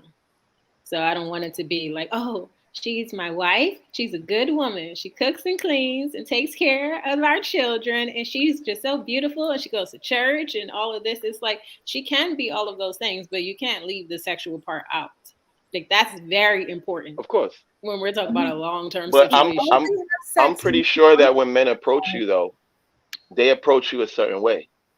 Because the energy you give off is a very respectable energy. You don't give off like, oh, like you don't give off the energy that like you're easy kill. You know what I mean? So I feel as though like most men probably approach you when they do with a certain level of respect, and that's because of the energy you give off. You know what I'm saying? So I feel like there's a difference with us between that woman that gives off that level of respect and gives off just straight like, yo, fuck me vibes, you know? Would that Tyler Perry movie, Temptation, be a good example of that? Like how he married sort of like that angelic, Christian woman, right? And they were together. They, built a life. She went and got her career. He's working as well. They have a home. They're doing well. But something in her wanted more. Something in her wanted to be desired much deeper, on a deeper level that unfortunately I don't think her husband saw. Right? He was trying to, treat his wife like, okay, we're gonna have sex in the bedroom. We're not gonna about to have sex all over the counter. Right, I agree with you on that. Yeah. That's exactly what I'm talking about. Yes, that's what I'm saying. Because it's like he the sexual woman who's sexually liberated on Instagram. He's like, oh, I want to have sex with her here. I want to do all these things to her, all these sexual things. But the wife, no, it's like we're in the bed and we're gonna do this and we're gonna do that. It's like, no, treat your woman like that. Like lust after your woman. You should definitely turn your woman out. I got a question. Definitely turn your woman out. Yeah. I want to bring up a picture. So I know you guys showed a picture of Sierra. Here's a picture of Savannah James, and see if this is along the same lines. That one I don't like that much, but it's not as bad as the Sierra one. That right there, now that to me is like, woo. That's lovely. Like that right there is like, but still it's a little sexy. When I see a man pop out with a wife looking like that, I am envious. You know what I'm saying? When I see a man pop out with a wife looking like that, that's when I'm envious. Like, damn, that I need something like that, She had everything covered, and she had look at that little taste, but not too much. I will say though, JR, I think that's why, and this is from what I've seen, some men that marry these particular women, like the Derek Jacksons, they marry this certain type of woman, and then they just go cheat on her. They cheat on her with all of these other lustful type women because that's what they really desire at heart. But it's like, but this is your wife, your angelic being that's home taking care of your kids. And now you're out with all of these women that really meet your sexual desire. Like I just want men to know. That? I think because men they don't have the balance, and this is the point that I'm making. That's why I think it's so important for men to choose a woman that you could have both of those sides with. A woman who can be respectable. You want her to be the little angel and the little demon. I want you to have balance. I want you to have balance, and I think a lot of men they either don't marry or they marry women that where they don't have that balance and then they cheat. So it doesn't work long term. So my goal is for people to stay happily married for a long time. So marry a woman that you could be that sexual person that you are with that wife. If you can't do all those sexual things you love and you want to do with your wife, that's a problem. You shouldn't marry her. Just, I mean, you should be able to meet and marry the two together. That's what I'm saying. That's all. So you want her to have So the halo? a lady in the streets and a freak in the sheets. But then yeah. Well, but that's what I'm saying. Lady in the streets is Kelly, a huge component of that. Lady in the streets. You feel me? Don't have your ass all out at the Met Gala or whatever the fuck. You know what I'm saying? Like look classy in the street, but when we get home, I'll tear that ass up. You know what I'm saying? Yeah, but men aren't marrying like women who are naked, or like they're marrying more traditional women that look more traditional. They are marrying those type of women. So I'm just making sure that if you are marrying those women, make sure you're sexually compatible with them. That's all I'm saying. Facts. But I think those women, like men are almost afraid that those women will cheat on them or leave them, or that they're not up to par. Because I know my brother always told me, he said a lot of times men will marry, like they'll settle physically because they feel like that's a safe choice. Like when you have a woman that's a 10 or even a 9, she'd be like, oh, well, the next guy will do this for me, or he'll, and then there's always that fear that she will leave or she'll go or someone else will want her, versus that 5 or 6, she'll stick around. She'll have your babies. She'll cook your food. She'll rub your feet. She'll sweep the floor. There's probably truth to that on some level. I see y'all are tapped out, like y'all are gassed out. But so just to kind of go back then, Monday night. I know I made the comment, Kelly. I think your virgin friends are doomed. You know, based on the conversation that we just had. You know, don't say that. And this is what frustrates me. I'm about to get emotional right now because everyone says, if I found a virgin these days, I would just snatch her up so quick. Why are the virgins doomed? Why are the women that waited, that did the right thing, that did it the right way, why are they doomed? It's because, unfortunately, we are socially corrupted. I mean, men, like I would argue that some of the men today have seen and been exposed to way too much and want more and know exactly what they want. So when they are experiencing a virgin, they feel like they have to start from zero. I honestly, I know it sounds ass backwards, but I mean, let's just be honest. Like, how many dudes are out here actually marrying virgins? Listen, when I got married, I married a virgin. Yeah, but you're 21. That's true. But look, I think there's a solution for that. I think there's a solution for these virgin women, and literally, it's the same solution that passport bros have. Those women need to just get their passport and go to a country that values virginity. If those women go take their passport and go fly out to Saudi Arabia or one of these Muslim countries, they will find a dude that's marriage minded that will marry them immediately. But it's just that in this country, at the age they're at, it's not, the chances aren't up there for them. But that doesn't mean that they can't leave this environment and find someone who's marriage minded that wants to marry a virgin. So, Kelly, does your friends have vacation time and PTO come July? So backwards. This is you know what I'm saying? Book that trip to Dubai, book that trip to Saudi Arabia, India. You know what I'm saying? This is extremely contradictory. You don't want a woman who's been tainted or touched or has too many bodies. You don't want a woman with kids, which that's usually what happens when you have sex. You don't want a virgin that's too old. So, like, what the fuck? Listen, all of those are in the context of a wife. So I feel as though, again, it has a lot to do with how we as men have been conditioned to view what a wife is. Because all of those things taint the idea of a wife. Now, when it comes to a woman in general, I mean, niggas say that, but niggas date women with kids. Niggas have sex with women who got a lot of bodies, all that stuff. It just really marriage that really is where the stumbling block is. I feel like we have this idea traditionally of what marriage is supposed to represent to us as men. And I feel like modern women often fall short of that idea. Now, I'm not saying maybe we don't need to change that idea or be conditioned to think differently of that, but that's just the format that we know. That's what we've all been taught. That's what we saw our moms doing, our grandmothers doing, and that's what we grew up on. I think men need to recondition themselves because it's a mess. The women you guys, it's like you guys, you choose the you don't wrong know what you want. No, they got to recondition their minds. You know what you want. I What can't. the virgins are doing, but we want a virgin. What they're doing, but we want a virgin. Balance. Let's be a little bit more balanced. Yeah. A young man from the age of That's like what I meant. Young. years old is hit with at least 1,500 images per day, each day, 365 days a year. So you take a young man from the moment he has access to a laptop, a tablet, or cell phone, because they're practically born with it, attached to the umbilical cord, all the way to 18. Do you understand the amount of imagery, the amount of suggestiveness that is presented out into the world, from billboards to commercial on TVs to the stuff that even pops up on your computer? You know what I'm saying? You can't say that we're going to recondition. Let's be very honest. We live in a very hyper sexualized society here in America, specifically. You know what I'm saying?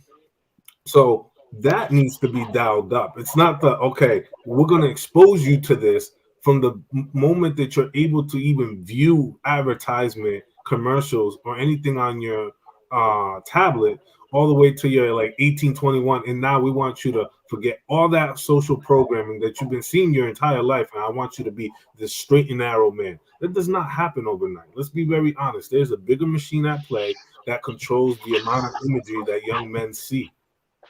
I have to give you a little pushback. And the reason is, even though everything you said is completely accurate, but that's everything in America. For example, America teaches us to be obese. America teaches us to be in the working class and not be a business owner. America teaches us it's normal to have diabetes and hypertension and all of these things. All of it is programming. All of it is conditioning. None of it is different. So you have to reprogram your mind for every aspect of life, not just how to choose a wife. So it's not fair to say, oh, well, a man needs help with that. All of us need to recondition our mind. And if you want to have the best results, then you have to make it a priority to recondition your mind in every aspect of life. You don't get like an excuse just because, oh, society's pushing this on you. Society pushes everything on you that's toxic, even the food you eat. So it's like you have to take the initiative and say, I don't want to be an average American who's broke, who's poor, who's obese, who doesn't have anything working well in your life, who's a worker bee. Like, you have to take the initiative for everything. So I'm sorry, I'm not letting that go. Yeah, but I mean, there's a lot of unprogramming to do, and I realize that obviously one of the things is, why does it take so long for men to mature? That's always something I said. I would argue that there's a lot of unprogramming that needs to happen before they get to that point. So that's why it takes them to be ready to be in that sort of marriage season or state. I think it takes a lot longer, especially if you didn't grow up in a 2-parent household with a positive male role model that showed you and walked you through what it means to be in the steps of manhood. How to conduct and move yourself, right? With all those absentee situations, that man's journey is a lot longer compared to a man who has somebody in his life who is grooming him to be the best possible. I ended by saying, by being the best possible suitor to find a wife. Yeah. I'm gonna go ahead and close it out with this one. And I got a couple super chats to read, but I think Luis makes a great point, because you got to understand how we are being conditioned. And platforms like this, I keep saying it, if people listen, if we all just had these conversations like we're doing right now, we can learn a lot. Like, I just learned within the past couple months that in Europe, it's different over there when it comes to food and how they view it and how they view health and so forth. Because I've been living in the United States, so this is my norm. I'm thinking this is normal everywhere. But if nobody knows that, then this is what they're going to think is norm. So just think about when it comes to how we view wives and so forth. If you don't understand how you got to think outside the box and above everything, it's a lot of different things that are happening right in front of us. And it's going to be it's going to be norms to the kids that's being born into this. I just got through hearing like Jay-Z, like they're taking the artists' voices and making the whole songs through AI. And I just listened to Jay-Z, a song that he never made. and they put it together and it sounds just like him. This is tripped out. So there's a lot of things that are happening with technology that if we don't stay above it, it's going to be changing right in front of us, and we're going to just be right along with the change. I mean, even with the Instagram like verification, you guys don't even understand what's really happening right there. Like there's a bigger picture to what's happening, but people don't even really realize that they're just going along with the norm. It's like they already programmed you already, so now you're gonna. It's like you already bit the cookie already, so now you're gonna go ahead and finish it. Tell us they already what's happening.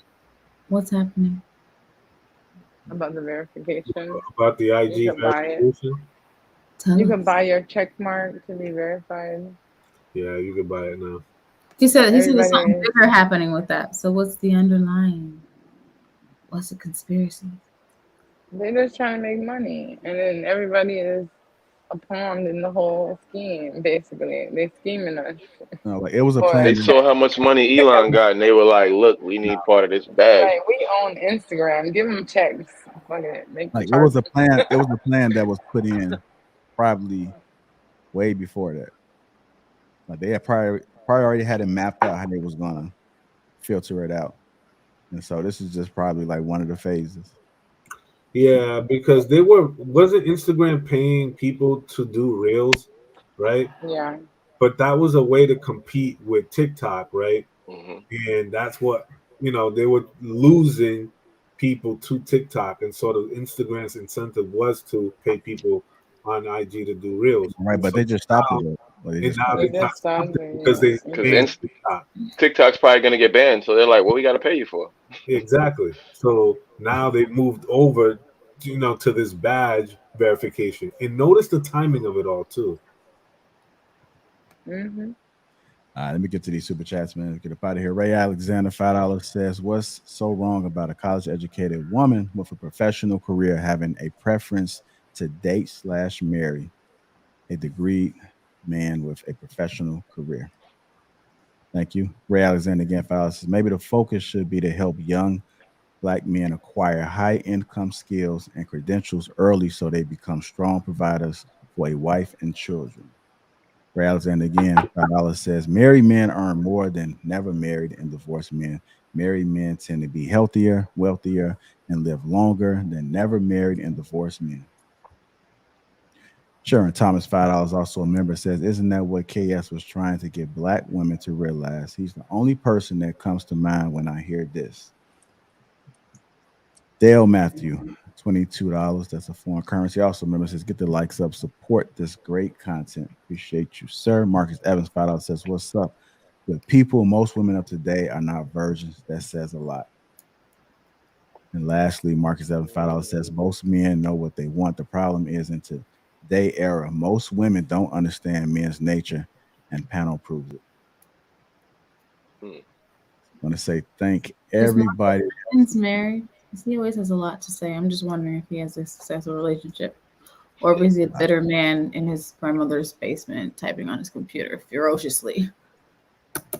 Very nice. Very nice. Very nice. I want to thank everybody for tuning in tonight on The Solution.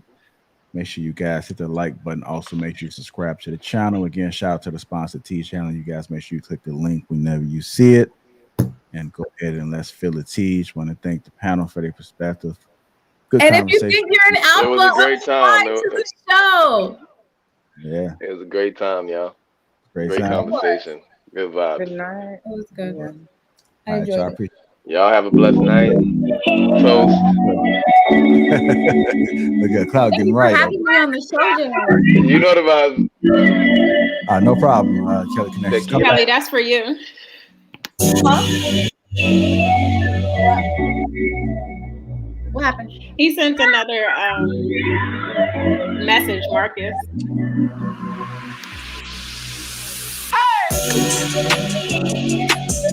Hey!